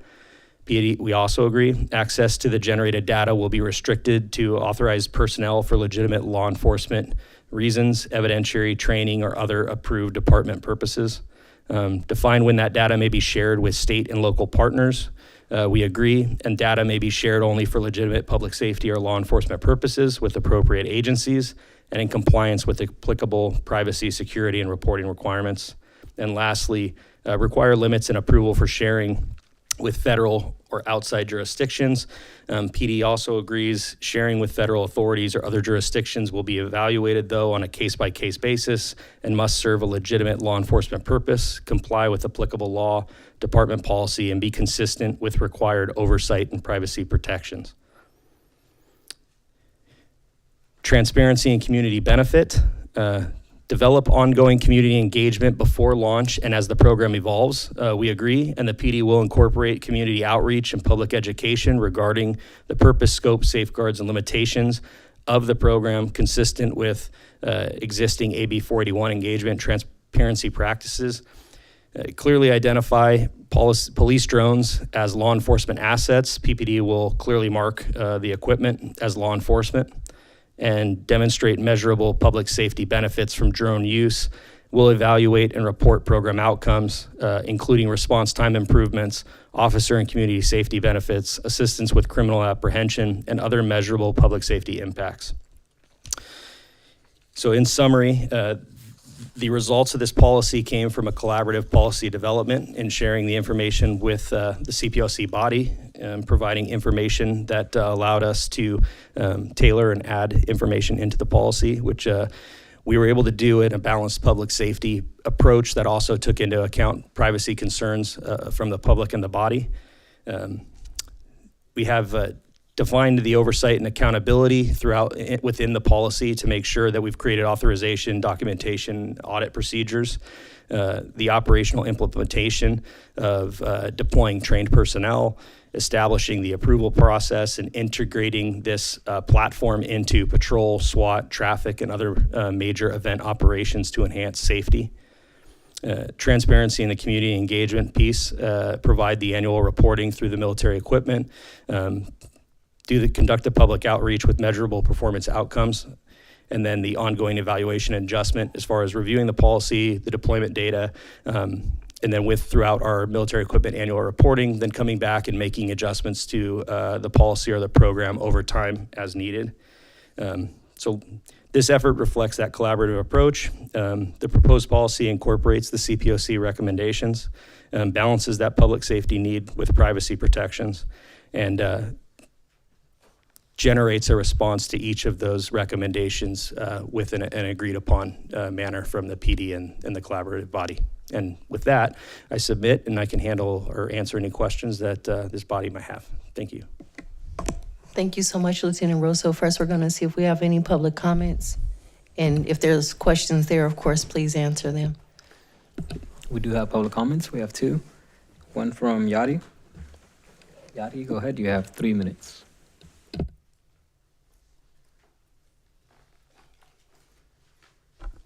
I want to thank Lieutenant Russo for his very thorough presentation. I think you all know where I stand with the use of drones. Ideally, it would be great to not have more surveillance tools. However, drones is a little bit more nuanced in that there are clear public safety benefits. And actually, there even is with ALPR. We've seen lots of instances where they're really good at tracking women. So yes, there is value in these tools, absolutely. But getting back to the drones, my preference would be for a replacement of the SWAT's drones and for it to be limited to the SWAT unit for indoor, outdoor, and replacing the drones currently. If we're going to go with the full drone as first responder program, which is what this really is, I would suggest that the department, along with council and the commission, look at establishing a pilot.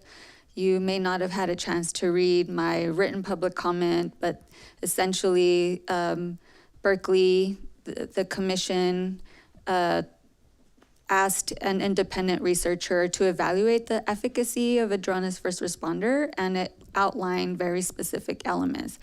I will say that this presentation here addressed many of the concerns. However, as with any surveillance technology, there's always the risk of scope creep, and that there is instances of where use of this technology does not abide by policy, but that's just going to be the nature of all tools and equipment.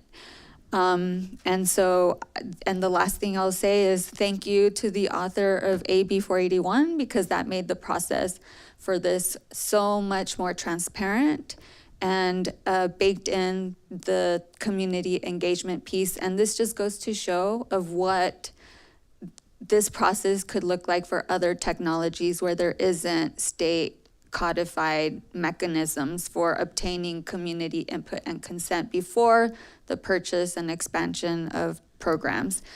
So I just want to say that I'm not surprised that this was very thoroughly done, because the AB 481 report, when Lieutenant Russo took it over, was elevated, and it was a lot more transparent, and it had a lot more information for the public to be able to know exactly what equipment, military equipment, the department has, and it informed the public so that the public was able to meaningfully give input on the use of those, of that equipment. And I expect that would be the same with this. So thank you. Thank you. We have another public comment from Humaira. You have 3 minutes. Okay. I have many of the similar kinds of concerns about the use of drones. Ongoing pattern that we've seen with the use of technology, particularly surveillance technologies. Community members warn that something will happen, and then it happens. And then the department acts like it never happened or suddenly can't comment on it. I personally shared, by the way, an independent research report on the risks of sharing with fusion centers with the police chief months ago. I even gave a printed copy. I also voiced those concerns in public comments for months. It was ignored. That is not a proactive response. Similar concerns with drones. Let me start with some of the things regarding the wording and details in the draft policy. The proposed policy, a big concern I have, is that it virtually guarantees that the drones will be used to surveil people exercising constitutionally protected rights. And this is from the policy. It says that an authorized use is public safety monitoring during permitted events or large public gatherings for situational awareness. So basically, PPD can call it public safety monitoring and then freely survey people engaged in constitutionally protected speech, assembly, or association. So I'm troubled that the proposed authorized use can be used to encompass just about everything, again, including constitutionally protected rights. I also want to point out a concern about the listing of counterterrorism operations as an authorized use. And I'm going to first read from the September 2025 National Security Presidential Memorandum that updated the definition of domestic terrorism to include things like people engaging in anti-Americanism, anti-capitalism, anti-Christianity, extremism on migration, race and gender, hostility towards those who hold traditional American views on family, religion, and morality. That, according to President Trump, is domestic terrorism. If you don't think the feds mean it, look up Prairieland ICE protesters who were sentenced to decades in prison for wearing black, communicating via signal, or moving boxes of zines. This is serious stuff. It's not just conjecture. Listing counterterrorism as an authorized use opens up all kinds of scenarios where the federal government could ask PPD to use drones to help track down people that President Trump or any of the others, rest of his whatever, decided to define as domestic terrorists. So I'm very concerned about the use of that word in there. I understand the need, but Your time is define up. it If you another could way please or wrap up your define what comments. you mean by terrorism so it doesn't include these things. Lastly, I would strongly encourage that there be a prohibited use. I mean, there should be a ban on the use of drones near religious gatherings in addition to schools, et cetera. That's an example that has been left out. Thank you. Thank you. We did receive additional written public comments, which were distributed to the commission and posted up on the CPOC website as well. There are no further public comments. Thank you, Frankie. All right, commissioners. Lieutenant Russo. Lurvy, did you want to go first? Sure. Happy to. Thank you, Chair. First question's actually for Anthony. So the agendized item is about the UAS and then possible action regarding same. I just want to clarify that the action is not, we're not approving PPD policy. We are making recommendations to council regarding the policy. Is that correct? That's correct. Okay. It's, the reason we put that is more just to flag under the Brown Act that there might actually be a motion made by the commission. So it is not intended to express any specific action. It's just to flag under the Brown Act that there might be a motion made to do something. To do something What relative. that something is of course up to the commission. Got it. Okay, that's what I was going with. Okay, thank you, Lieutenant Russo, for your presentation. It warms my heart to see all those agrees on one page. That's great. I have two minor comments and then two slightly more bigger comments. One is I'm guessing this is Lexipol formatting, just helpful to have numbering on so we can reference things, but maybe that's not a possibility under Lexipol.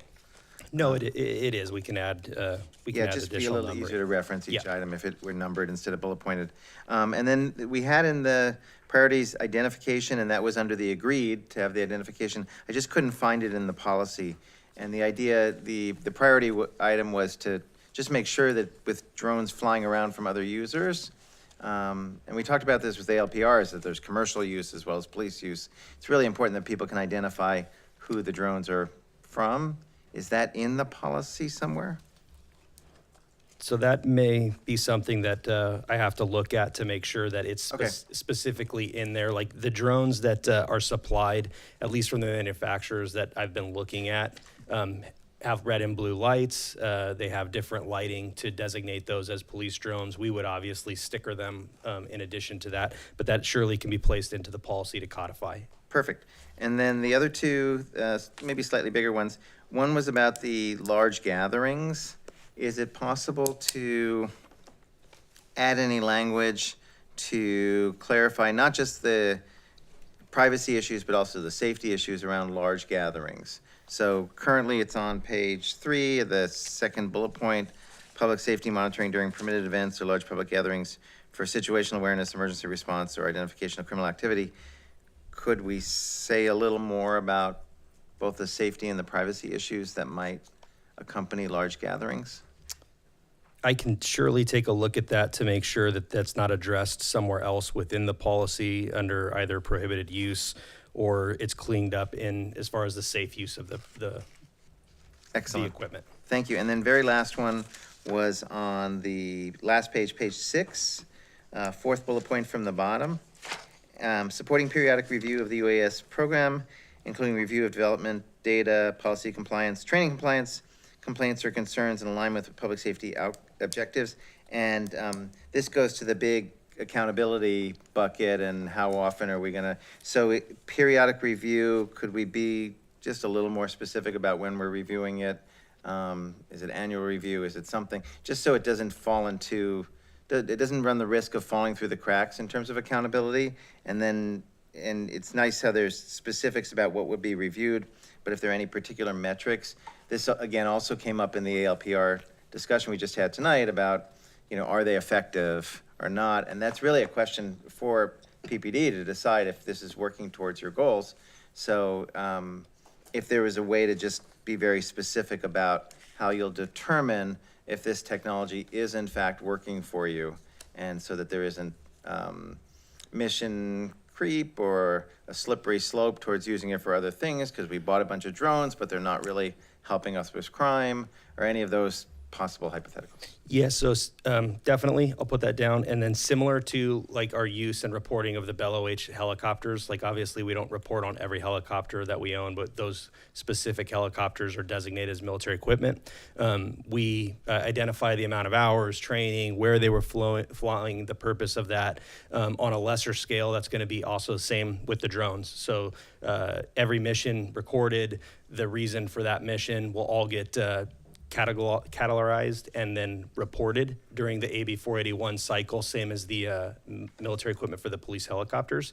And then some of these companies have some really robust public-facing reporting tools that we'll also utilize so that like 14 days after operations, information is posted onto the web for the public to look at drone usage and things, and that will continually update throughout the year, and then we'll report on it at the end of the year during the AB 41 report. That's awesome. So if you are leaning towards doing that anyway, if we can just memorialize it in the policy that that we're going to do it, and then one of the objectives that you may want to include is just if you are freeing up human resources by using the drones, and there's officers are able to be redeployed for other things, or there's some benefit in terms of the overall workforce that might be worthwhile including as well.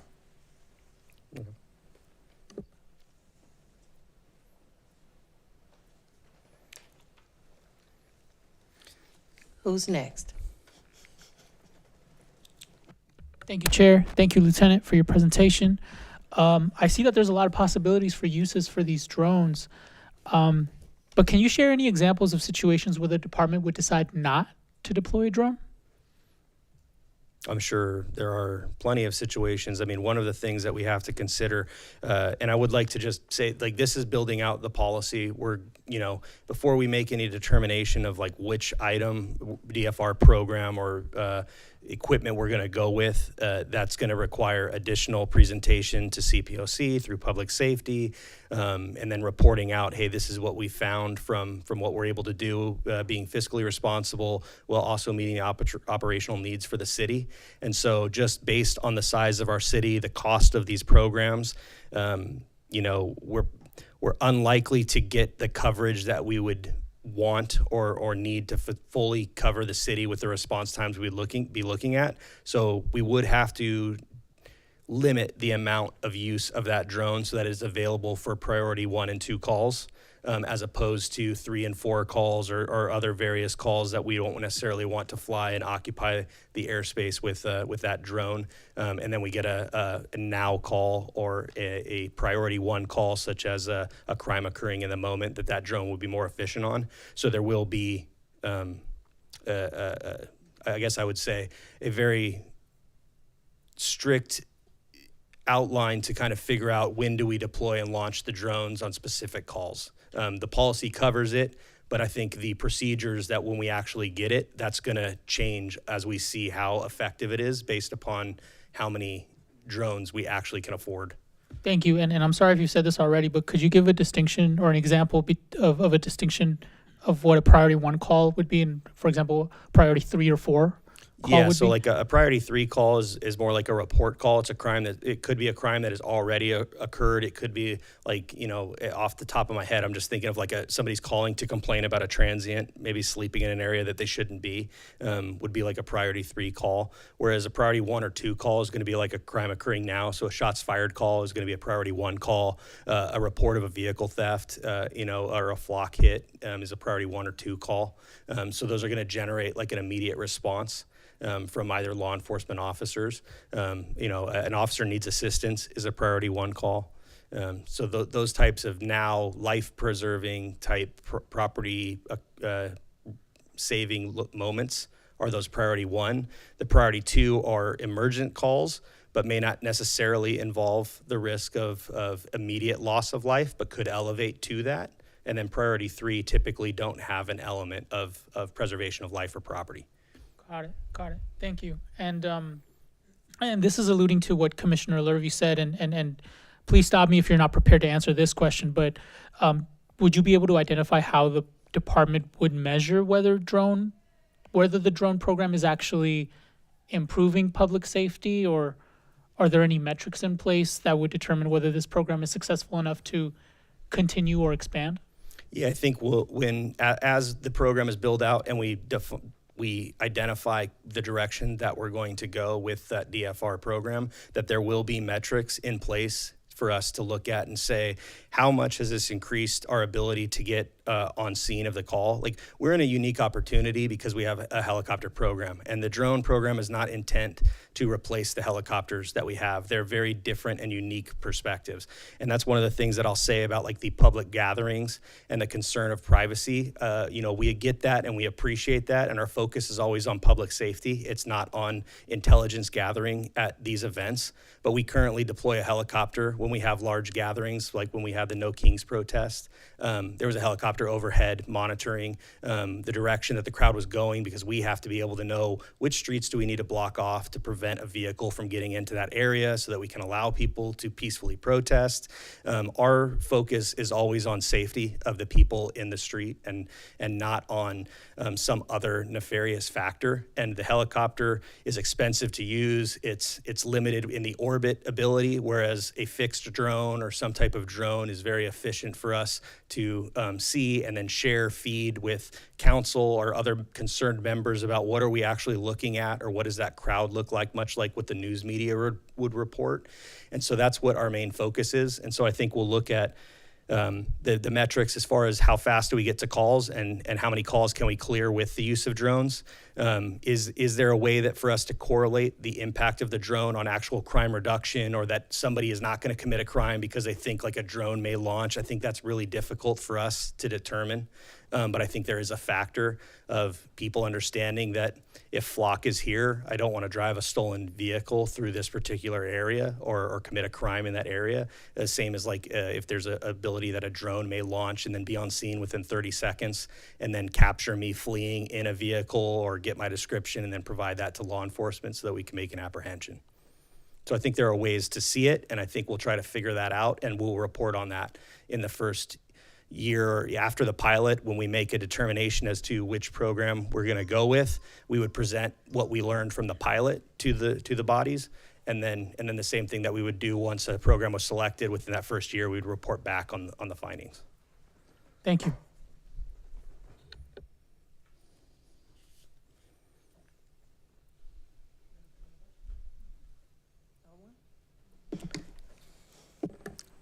If there's no more questions, Chair, I'd like to make a motion.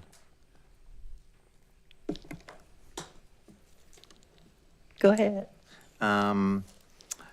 Given the broad consideration of community priorities as incorporated in the policy as listed for unmanned aerial systems, I motion that CPOC draft a memo to council in support of the PPD policy on unmanned aerial systems, and with recognition that the points we brought up for additional clarification would be incorporated into the policy.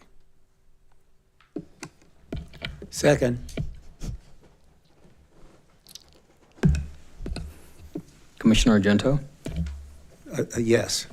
Commissioner Bajakian, Yes. Commissioner Ibanez, Abstain. Commissioner Lurvy, Yes. Commissioner Patillo, Yes. Commissioner Rashid, Yes. Commissioner Smith, Yes. Commissioner Verret, Yes. Vice Chair Ho, Abstain. Chair Jones. Yes. Motion passes. Thank you. I know Vice Chair asked for item 11 to be moved up, but I don't know what discussion may look like, or even public comments may look like around PD's response. And so I want to kind of see how everybody feels about shifting that, or if we should move to 8, if we should continue with the next PD presentation. Does anyone need to leave early? Is that why we need to? I don't know, because I didn't ask for it. I'm here. I'm here. So I don't want to negate that, but at the same time, we're all here too. And so I just want to kind of see what the consensus is. This is a response to the complaint investigation. And I honestly just don't ever know how much time it's gonna take for there to be those kinds of discussions. So I want to be considerate at everybody because I did receive texts with concerns that we would be here really late. And I don't think we brought our jammies. I think we need to give aid the time it deserves. Okay. Okay. So we're gonna go to PD's next presentation, and then we can move the chair and vice chair selection between 8 and 9. Who we got for this one? You're joining us, Chris. Welcome. Lieutenant Kirby. Good evening, Chair Jones, Commissioners, IPA Magula, and Vice Chair Ho, wherever you are. I am, for those of you who don't know, I'm Chris Kirby. I'm the Professional Standards Lieutenant. I'm going to provide you with the department's response to IPA Magula's complaint audit, complaint investigations audit from 2025. It should be pretty straightforward. We obviously, IPA Magula had unrestricted access to all of our files and complaint investigation materials. At the conclusion, she had 9 recommendations, 7 of which we agree with. So I'll focus on the 2 that we had some disagreement. The first one was that the department should train personnel staffing city properties, such as libraries and recreational centers, on the complaint intake process so that they may assist the public with complaint submission. The department's stance is a couple things. One, that this is kind of unrealistic to train several individuals, some of which are temporary, some of which are permanent, over multiple locations. Secondly, we believe we have a very robust complaint intake process. You can do it most efficiently online via our website. You can also call. You can walk in and ask for a supervisor. If you don't have access to electronics, we have 2 computers outside of our lobby in a very private area, which are solely for complaints and compliments of our personnel, as well as online police reporting. And then, of course, we have the addition of the CPOC and the IPA, who can now, if you're uncomfortable speaking with the police department, you can go to them and lodge the complaint with them, and they will forward it to us. The second one was that the department should conduct a more structured analysis of bias-based policing investigations, including at least a document review of subject officers' complaint history and recent stop data statistics. So our complaint review process, whether it's a formal professional standards investigation or a complaint that's been sent down to the line level supervisors for investigation and review, has several layers of supervision that monitor it. And at any point in the monitor of that, any supervisor, if they believe there's merit to that particular complaint that is severe and requires a more formal investigation, it can be sent to the professional standards unit for a formal internal affairs investigation. The PSU investigators do have the ability to review an officer or employee's complaint history. We, however, do not have access to the RIPA stop data that is mentioned in the recommendation. The RIPA stop data is not available to supervisors for the individual officers' profiles. And the RIPA stop data is very subjective and has a significant amount of variables that the officers have to enter. So it's just not very realistic, and it's not accessible for us to review. One recommendation we do agree with, but in the spirit of transparency, I wanted to address it. That was number 4, that the department should require video recording of all professional standard unit interviews. So we agree with that.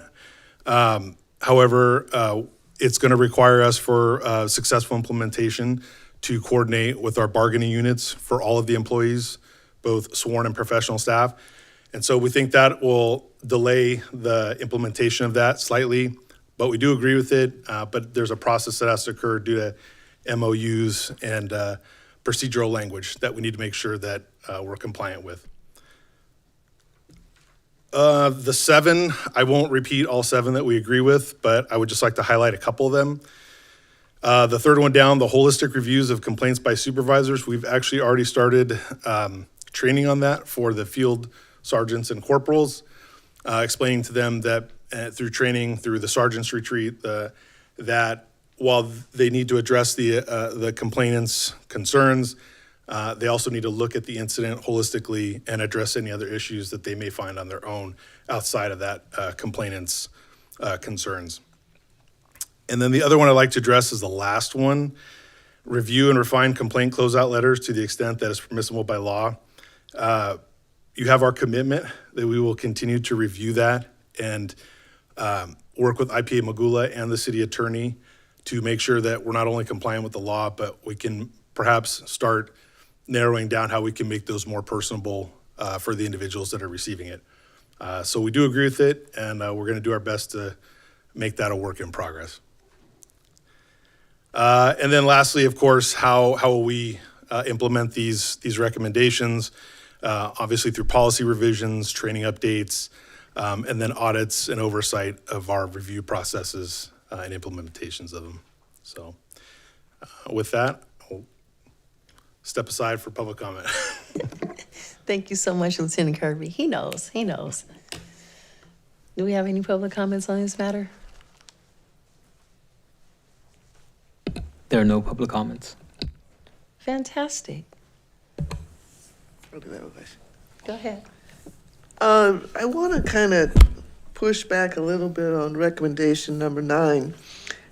Don't you think for review of a complaint that some kind of pattern of behavior is important to evaluating the complaint? And to determine a pattern of behavior, you would have to look at a history of other complaints. So I'm not sure why something like that was not accepted. If all the complaints that come in, as you know, go to the centralized system, and when we initially accept those complaints, if there is an obvious pattern that's recognized, it would not be sent down to the supervisor. It would be retained in professional standards. It just depends on the context of the complaint and whether or not it fits the pattern that's perceived, basically. But if there is that obvious one where you can see this is a pattern, it would remain as a formal investigation.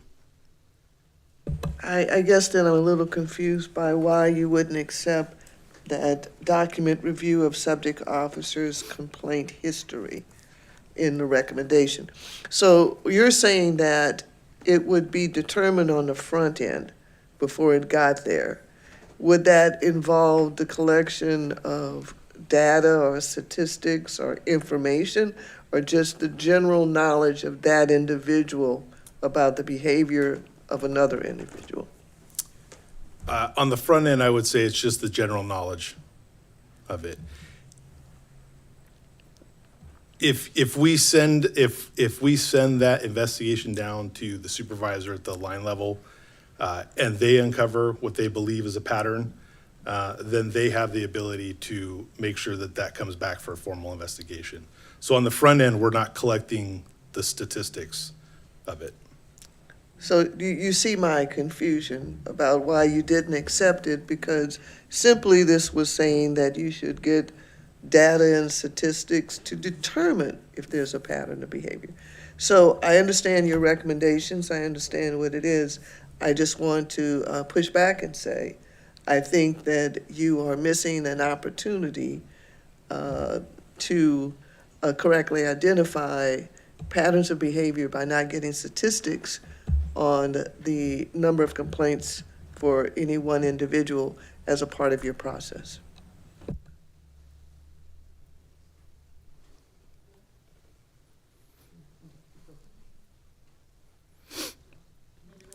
Okay.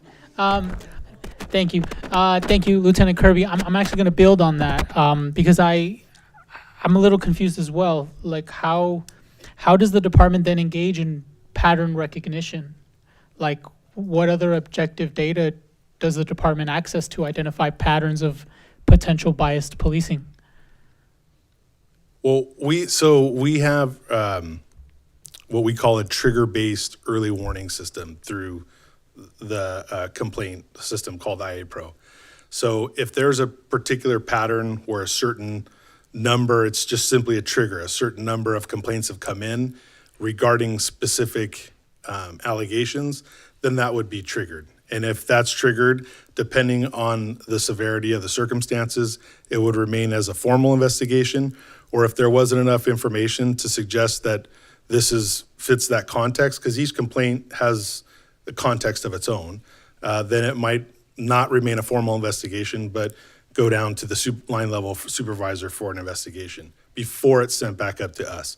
So there is a trigger-based early warning system, but it doesn't necessarily mean that the complaint that came in is already automatically deemed to be the same issue. So we would have to evaluate that on the intake and determine whether or not it's going to remain with us for a formal investigation or if it doesn't meet that criteria.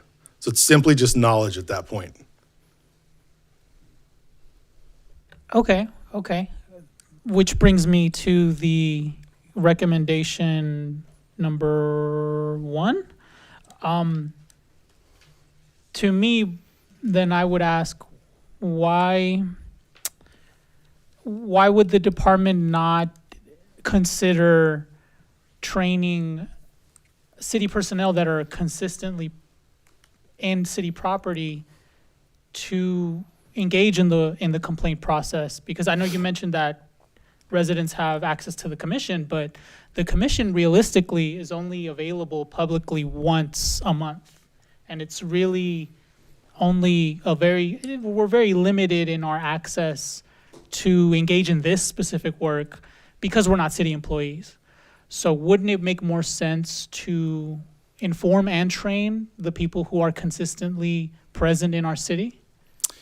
I think it would be more realistic, and I have spoken to Chief Harris, and he's in agreement that it would be more realistic for us as a department, as him as a department head, to communicate with the other department heads through Parks and Rec or libraries, and provide them with some type of guidance through an email or a memo, allowing them to let their employees know this is how you can file a complaint or a compliment with the police department.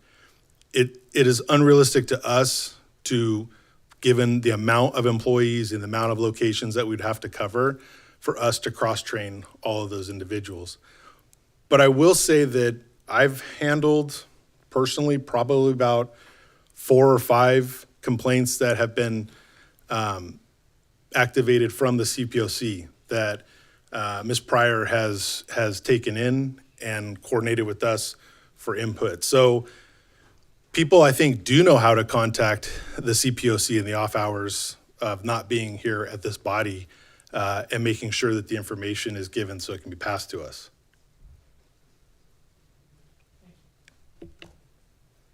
Thank you, Lieutenant Kirby.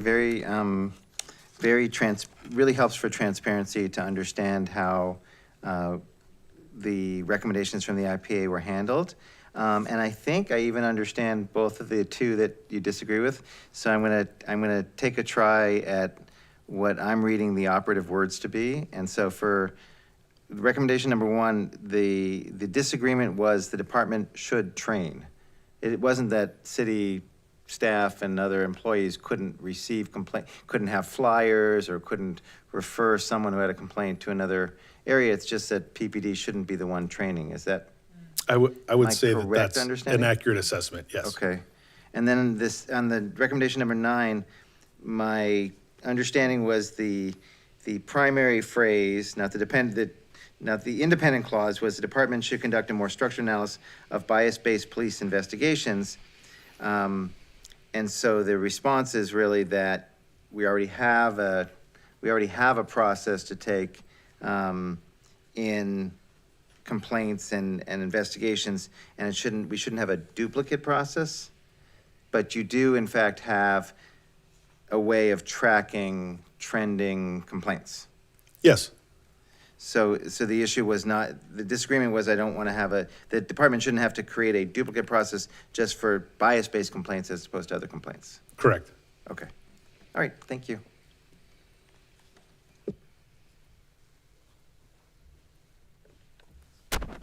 Teresa, did you want to say something? I saw your body language. Picked up on it, Commissioner Ibanez. Thank you. Yeah, I think with respect to number one, that if there is, the intention of this particular recommendation is not for PD to go out and train individual staff members at like the library, like John, who works the front desk. It really is an intention at the higher level. And so the communication you've had with Chief Harris around that, potentially communicating with department heads about, hey, this might happen. Someone might come to your desk and ask about, an interaction with the Pasadena Police Department officer. I think it would be appropriate for those entities to understand what the heck the complaint process is and to have knowledge of how they might be able to assist a member of the public who might come to them. So I think that the conversation you have had with Chief Harris around working at the department head level would be an appropriate one and would satisfy this particular recommendation in my read of it. But certainly, of course, defer to the department's response here. Well, if you're satisfied, we're satisfied. No, I will say in my conversations with Chief Harris, he has committed that he will speak to the other department heads. They have leadership meetings weekly, but he also is committed to putting that in like a documentation, like an email, so that there's at least some type of procedure that they can refer to on a regular basis if necessary. So yes, he has committed to that. Yeah, and I think that to me is the spirit of the recommendation, to make sure that there's awareness across the city.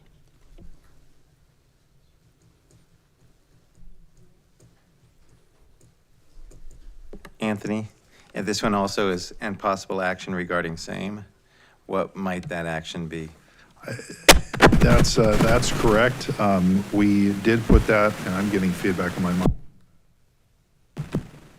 Try that better? Okay, that time it's better. They say do not touch certain parts of the mic, and I probably violated those rules, but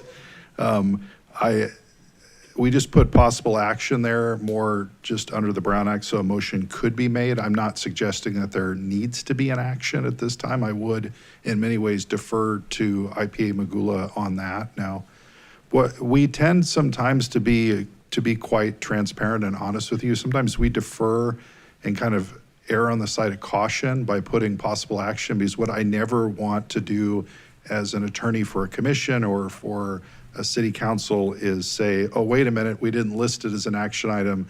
Therefore, even if the commission wants to make a motion, you cannot because of that limitation. So that's one of the reasons why we do that.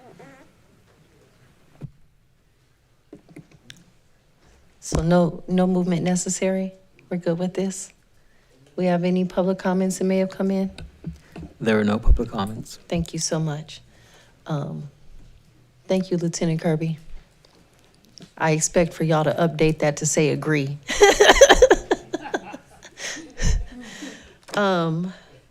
We can jump into our selection of chair and vice chair.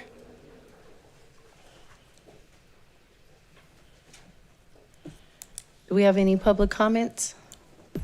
There are no public comments, and Chair Jones, I also want to make you aware that Vice Chair Ho has left the meeting. Oh, well, do y'all want to still move it? We can do that now? Sure. Okay. I'm just gonna share my thoughts, because the original folks are terming out, and I think that it's really important to shift in new leadership while we're still here to help them learn. And so I would like for our considerations to be folks who are newer and willing, and I have my ideas. And I know Commissioner Patillo is ignoring them, because I would like to see something that shines on the diversity of the experience of folks who have grown up here, and people that have not. I would like to see that there is at least one woman in the leadership of this dais. I think that that's important for a number of reasons. I know that some folks have nominations in mind. The nominations I have in mind would be Commissioners Rashid and Patillo, being that I feel they together could be a really good team and balance out the technology parts, the care for, the hometown. Those are things that I think about, and being able to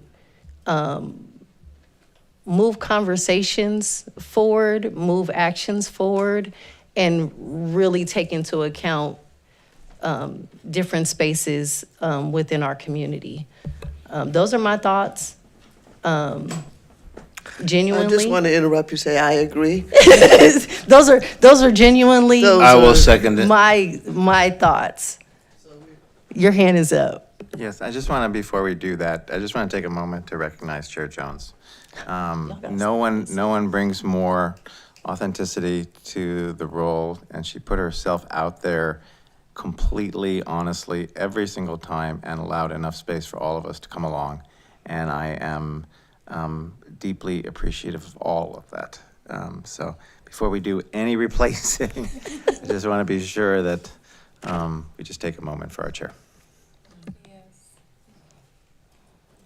I had a conversation with a community member that said, with some of the things that I've endured in this role and on this dais overall, but specifically as chair, Commissioner Ibanez and I had some tag team things that nobody else had the luxury of enduring, and how much different it would have been if I quit when I wanted to. Because I wanted to. Because it didn't feel like it mattered, because it didn't feel like people cared, because it is an extremely thankless job. And I'm only trying to do my little part in making the world better for my daughter, for my 6 brothers that don't have any choice but to be Black men, while we watch Black men victimized by members of our police department. This is really hard. This is really hard. And I've thought long and hard about who could help balance that for this dais and for the unique things that impact this beautiful city of Pasadena. So I thank you for allowing me to serve and stand and lead even when people don't like my leadership style. I don't care, I'm the oldest of 7 and I'm the only girl. So I do what I do. Oh, and I'm a Capricorn, sorry. I think that the line sight that we have is too short for us to see the true impact of what we do. I think so too. So right now, you may not have seen it, but I think if you step back, and that's what every now and again, groups need to take a step back and look at the volume of things that have come from this commission, the journey we've had, the relationship we've built with the police department, and realize that there is a substantial amount of positive impact, and that take a victory lap that you were part of it. So, thank you for that. I definitely appreciate I'm every also single hap- one of us. Okay. I'm also happy to sing your praises anytime, any place, 24/7. Man, Just give me Phil, a you little- are my favorite vice chair, man. And I appreciate your insights you have into potential nominees for the two positions. I'm prepared to follow your recommendation. Well, what do we want to do, guys? It sounds like we have a motion, so I'm taking, Chair, your recommendation is the motion, and I believe, Teddy, you seconded it, so I believe we have a motion and a second if the commission is prepared to vote on the item. I'll just mention too, I mean, I did mention under the staff report about the term limit issue. Obviously, this resolves the term limit issue, so. Anthony, I have a counter motion. Is that the correct term? You can make a counter motion. It would be a substitute motion is probably the technical way to phrase it. Sure. Well, before I do that, I need to join my colleagues in thanking Chair Jones for her service. She is the longest serving chair in the history of this commission. And she's right, this is a very thankless job. I know that firsthand as serving as the commission's first chair. And I remember when we started this commission, I was by far the youngest. I was the least experienced as far as the bureaucracies and the politics of this city. And I remember being pulled aside by my colleagues and being told, hey, we're gonna select you to be the first chair. And I remember saying, you're effing crazy. I'm not doing that. Why would I do that? Like, I have nowhere near the organizing experience that you all have. I have nowhere near the lived experience that you all have.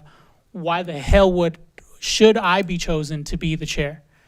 And I was explicitly told, because you're the youngest, and because you have the most to learn, and because you have the most unique perspective on this body, and that's what this commission needs.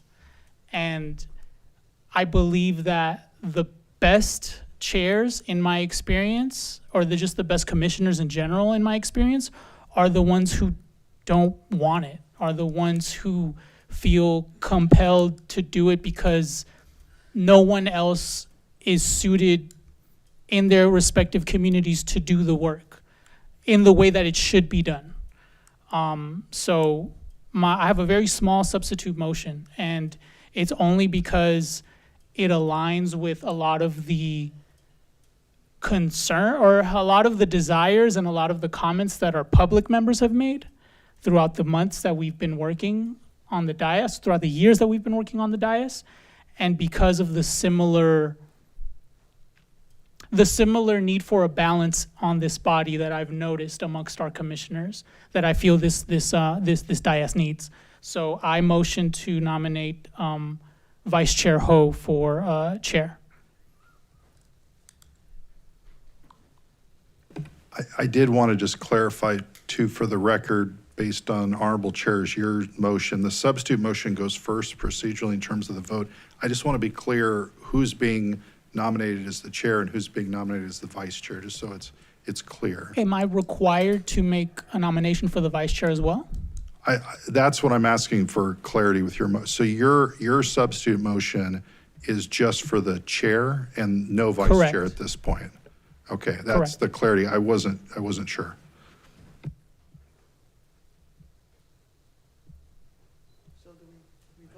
So he's put a substitute motion on the floor. It needs a second before there can be a vote. So if it doesn't have a second, it dies for lack of second. It goes to the main motion. If there is a second, then a vote is taken on that substitute motion. So can you clarify the original motion? Well, that's actually what I was trying to get, just some clarity from our honorable chair about. I mean, you mentioned both commissioners. I'm just trying to understand who you had in mind for the chair versus the vice chair. In a perfect world, I don't know that I'd carve that out. I know that there have been other conversations, so I'm open to the folks who back the idea as these two as the chair and vice chair for their input. But it was really like, I just think that would be the proper balance. Well, my suggestion is let's first see if there's a second to the substitute motion. If there is not a second to the substitute motion, that motion dies for lack of second. And then at that point, I think we should get clarity on the chair and vice chair issue. And that would be the appropriate time to have a further discussion amongst the commission about who would be the chair and the vice chair in the first motion. But for now, the recommendation I have is let's see if there's a second and address the substitute motion first.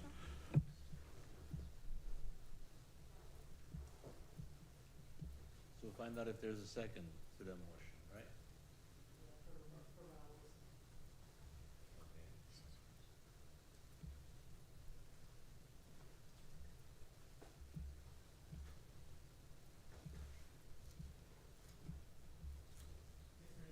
I do not hear a second. I mean, it's your prerogative, Honorable Chair. It doesn't sound like there's a second at this point. So that motion appears to have died for lack of a second.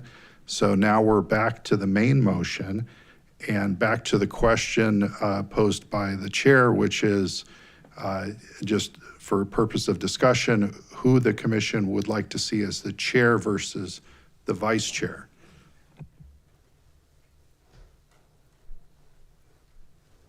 And actually, we might, just a suggestion, Honorable Chair, we might actually want to hear it from the two that were nominated. Yeah, I was I'm not gonna, sure. I was I'm gonna not say sure who the wants other to part do is what, so. the other part is I know that in previous times there has been a nomination and folks have declined that because of what's on their plate, and so you're not going to be bullied into serving as chair or vice chair. If it doesn't fit, it doesn't fit, and that also shifts us back into that weird spot where we got folks leaving and we've got those other types of limitations. Seat 3 is still vacant. I mean, District 3 seat is still vacant. So that's not an option at this moment either.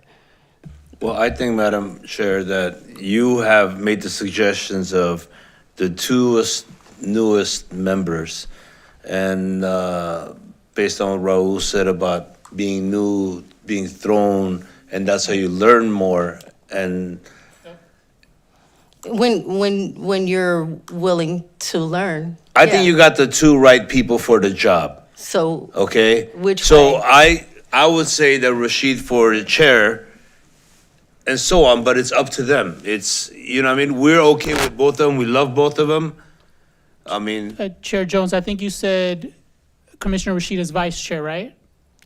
I said I would like to Commissioner see Patillo them. as chair, right? I said that I've been telling her I wanted her to lead since she got here. So she was already like, yeah. However, in this instance, I do want to consider what's on their plates.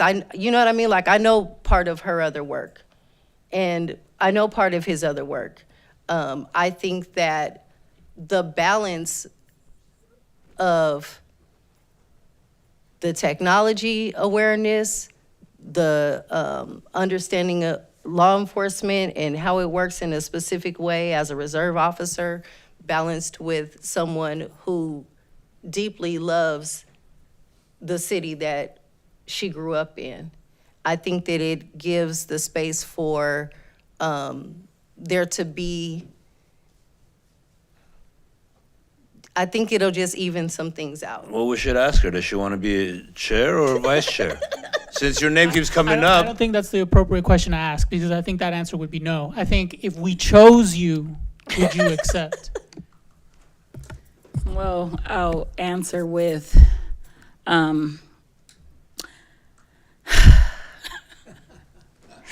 I don't want to be a crybaby, you guys, but I just have to say, like, I'm one of those people that believe that wherever God sits you at, that's the seat for you. So whatever you guys choose, I'm okay with it. Okay, well, we're losing you. already Jones crying, and then we get another crier back on the seat, so. No, I didn't drop a tear. I'm I didn't saving drop my a tears tear. for next I month. didn't drop them. Yeah. Rashid, are you okay with it?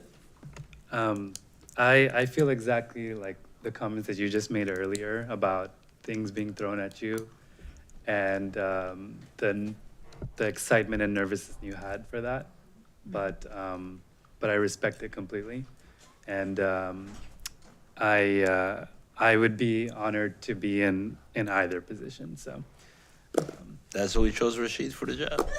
He's honored to do both. All right, let's vote. Well, So we still need to decide Now, who's on first, who's on second? who's chair, who's vice chair. Chair, vice chair. Patillo and Rashid? yeah, I was Chair, gonna- vice chair, right? Yeah. Commissioner Patillo as our chair and Commissioner Rashid as our vice chair. And they're both agreeable to that. So do we vote? So Before we go to that, I was here for that first nomination, and I was nominated to be chair. And I said, you really need somebody younger. He did. And I was very happy I said that. But there were other reasons why Raul got that position, and it was not just that he was young, but he was compassionate, passionate, committed, convicted, and really smart. So 4 more years for Raul? 4 more? He said, he already told us he about to, he didn't even want to come back from Mexico, man. All right, so somebody make a motion. I mean, unless there's any further comments by the No, we can go out commissioners. all night. So here's the procedure. So we would do just a friendly amendment to your motion to clarify it, that you have Friendly Commissioner amendment to Patillo- clarify. Right, to clarify, you have Commissioner Patillo as the chair for the next fiscal year, Commissioner Rashid as the vice chair, and then Teddy, you made the second. I made the Do you second. want to second it with that Yes, I amendment to do. it? Great, and then now we can vote. So since you said it, do I have to say it too? No, I think you acknowledged it. Yeah, you're good. So now we can vote. Commissioner Argento, Yes.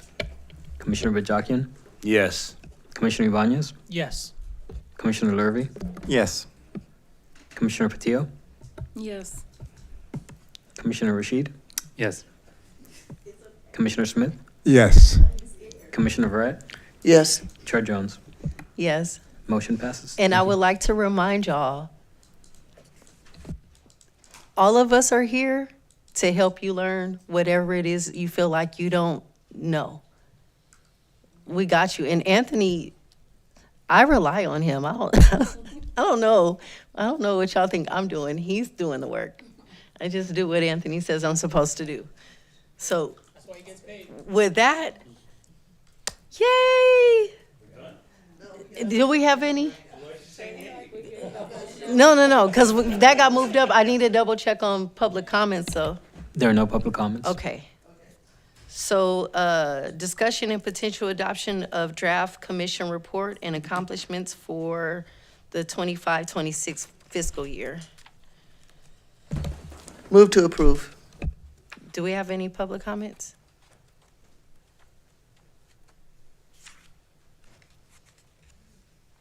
Second? I just need to make sure we don't have public comments before we vote. Because I only do what Anthony tells me to do. There are no public comments, but I'd like to give a little bit of brief background on the item. Yes, please. But we still mark our motion in second. Sure. And who made the motion? That was Verrett and seconded by Argento. Thank you, Chair. So for this item, by September 1st each year, city commissions are required to submit a report outlining their accomplishments for the previous fiscal year. While formats vary slightly across commissions, each report generally includes the prior year's work plan along with the end-of-year updates for each established objective. The report matches the format developed last year and includes a table of contents, an executive summary, the work plan, a key of accomplishments, and the detailed work plan with status updates and end-of-year summaries for each objective. The commission may vote to approve the report as presented, request specific edits, and adopt the revised version, or provide additional feedback that staff can integrate before bringing the updated report back to approval in August. Yeah, we didn't have any of that, so we're good, right? I was just double checking. I believe I heard Frankie say no public comments. I was just double Yeah. checking. Correct, there are no public comments. We'll move to roll call. Thank you, Frankie. Commissioner Argento? Yes. Commissioner Bajakian? Yes. Commissioner Ibanez? Yes. Commissioner Lurvy? Yes. Commissioner Patillo? Yes. Commissioner Rashid? Yes. Commissioner Smith? Yes. Commissioner Verret? Yes. Chair Jones? Yes. Motion passes. Thank you. All right, and discussion and potential adoption of the commission's work plan and key objectives for our 26-27 fiscal. You have a background on that for us, Yes, I too? do. Thank you, Go, Chair. Frankie, go. Similar to the previous item, by September 1st of each year, city commissions are required to submit a work plan to the city council, including key objectives for the fiscal year. This draft work plan for fiscal year 2026-27 was created based on the commission's discussion at the June meeting. The commission may vote to approve the work plan as presented, request specific edits, and adopt the revised version, or provide additional feedback that staff can integrate before bringing the update work plan back to approval in August. With that, I open it up to discussion, Chair. Thank you, Frankie. Anything in this work plan standing out to anyone?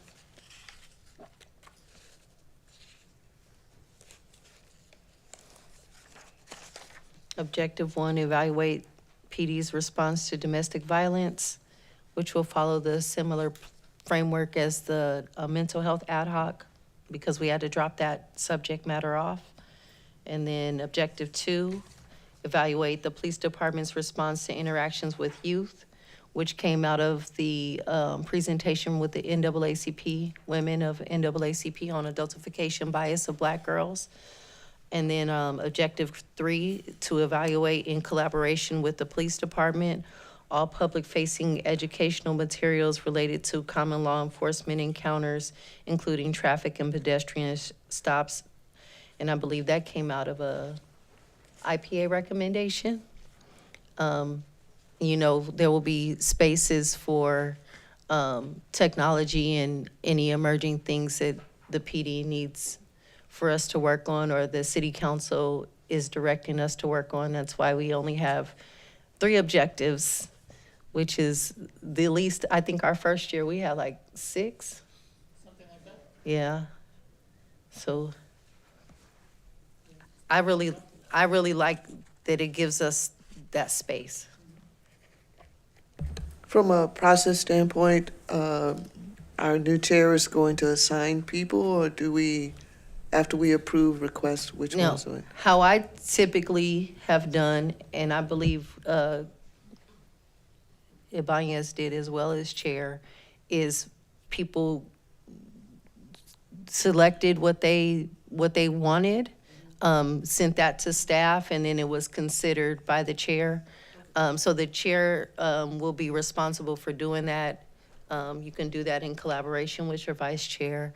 And then I think that's something that we usually end up moving forward with in September with assignments.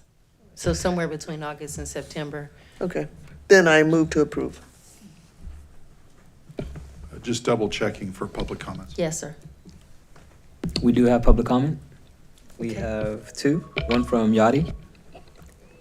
Yadi, you have 3 minutes.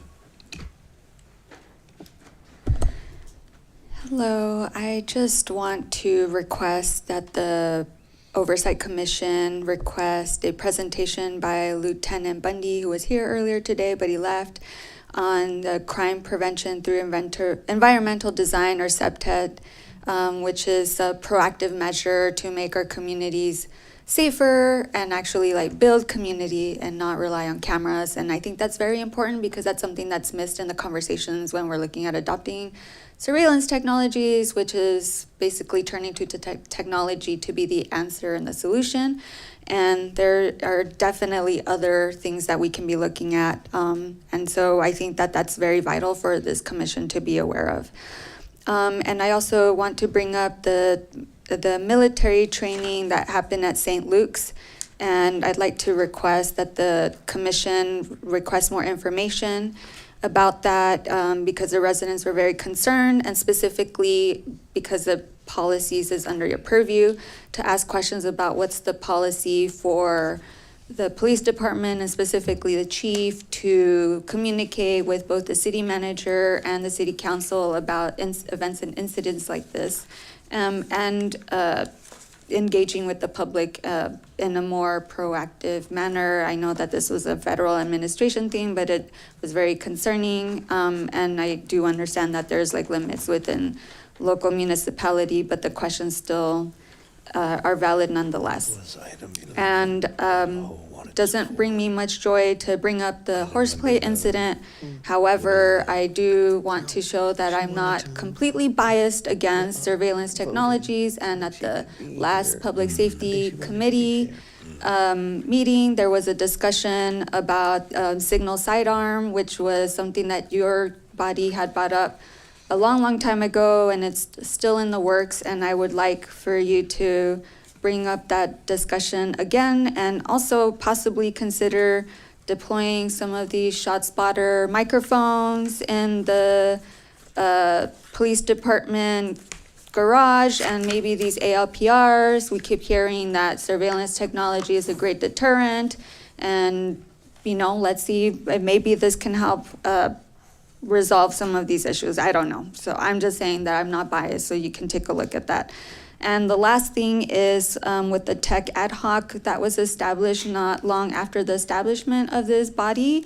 And I do have concerns now that this is a potential Brown Act violation because these conversations are not being held publicly.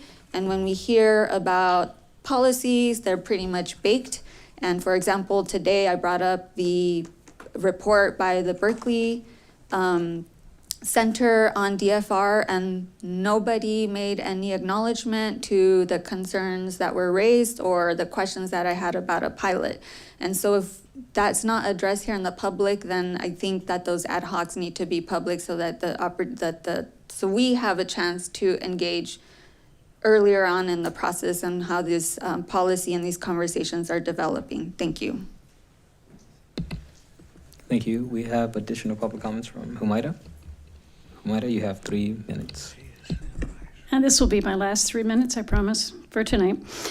I'm happy to see objective 3 about evaluating all the public-facing educational materials, including those that explain procedures and presumably policy. I would ask that as part of that, you also include an evaluation of the Pasadena Police Department block transparency portal.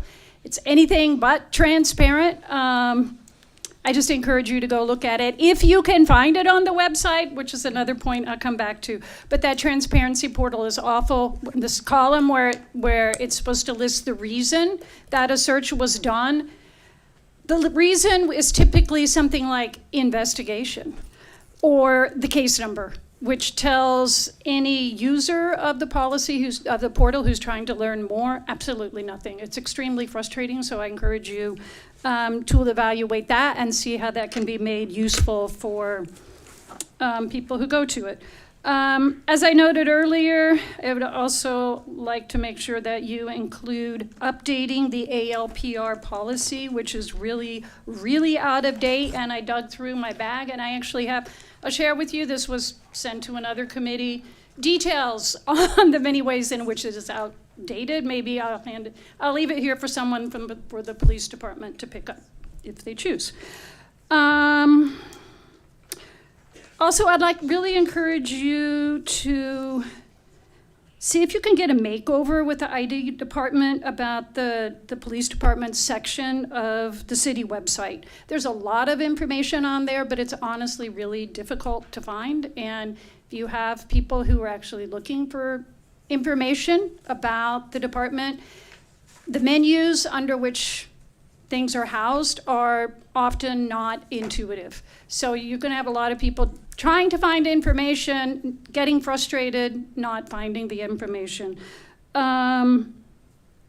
This would also benefit the police department, and it would also benefit the the community. And like I said, the Flock Transparency Portal, which is on there, is exceedingly difficult to find. There's also no link to this committee on the police department section of the website. So that might be something nice to include so more people find out that this body exists. And I would encourage you to also just ask community members when you're out at the various events, like what kinds of additional educational materials and information would you like to have available about the police department, and take that into consideration. Thank you. Thank you. There are no further public comments. Thank you. So we had a motion. Did you have something? Go ahead. Yeah, just very quickly.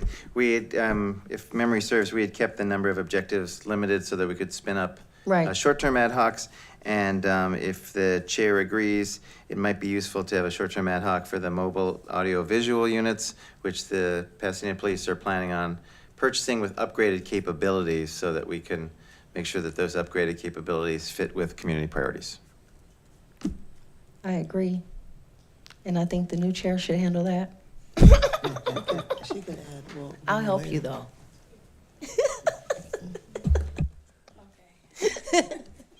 I just don't want her to feel overwhelmed.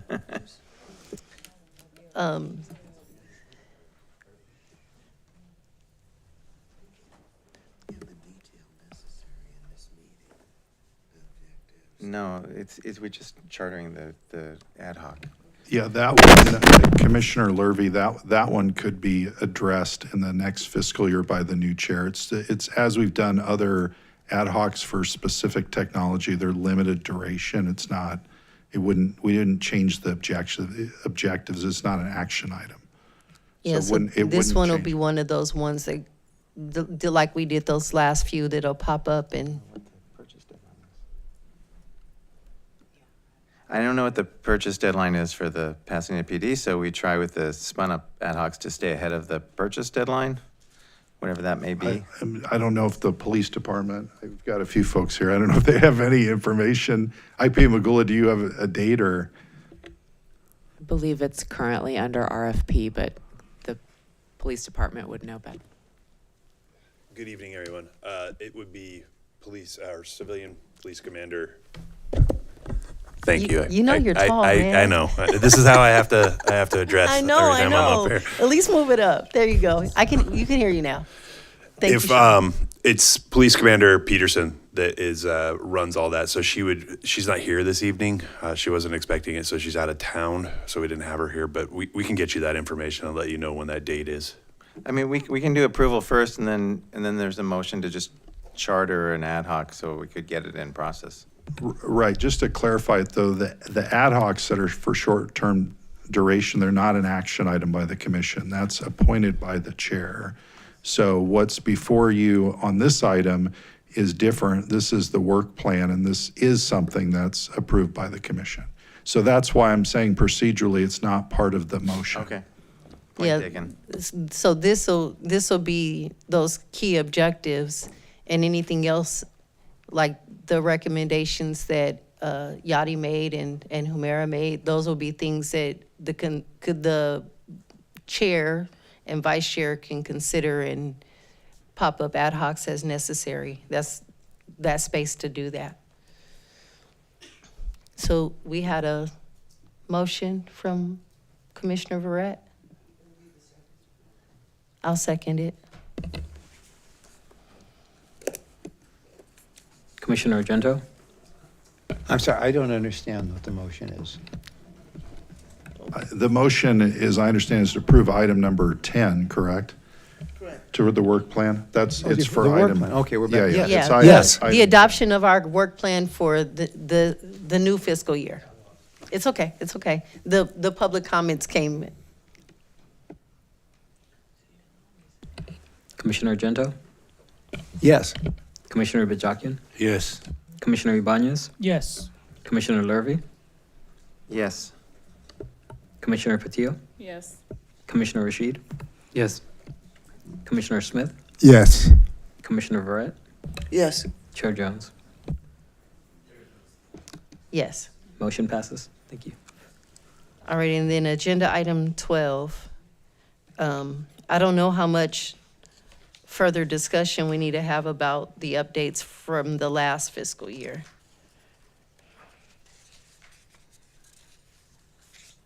Remind me, was there something we discussed last month to make any adjustments to this?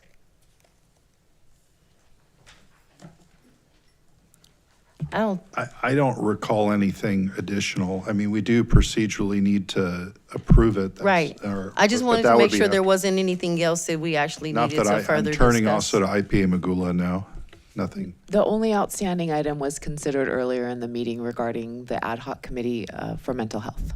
Perfect.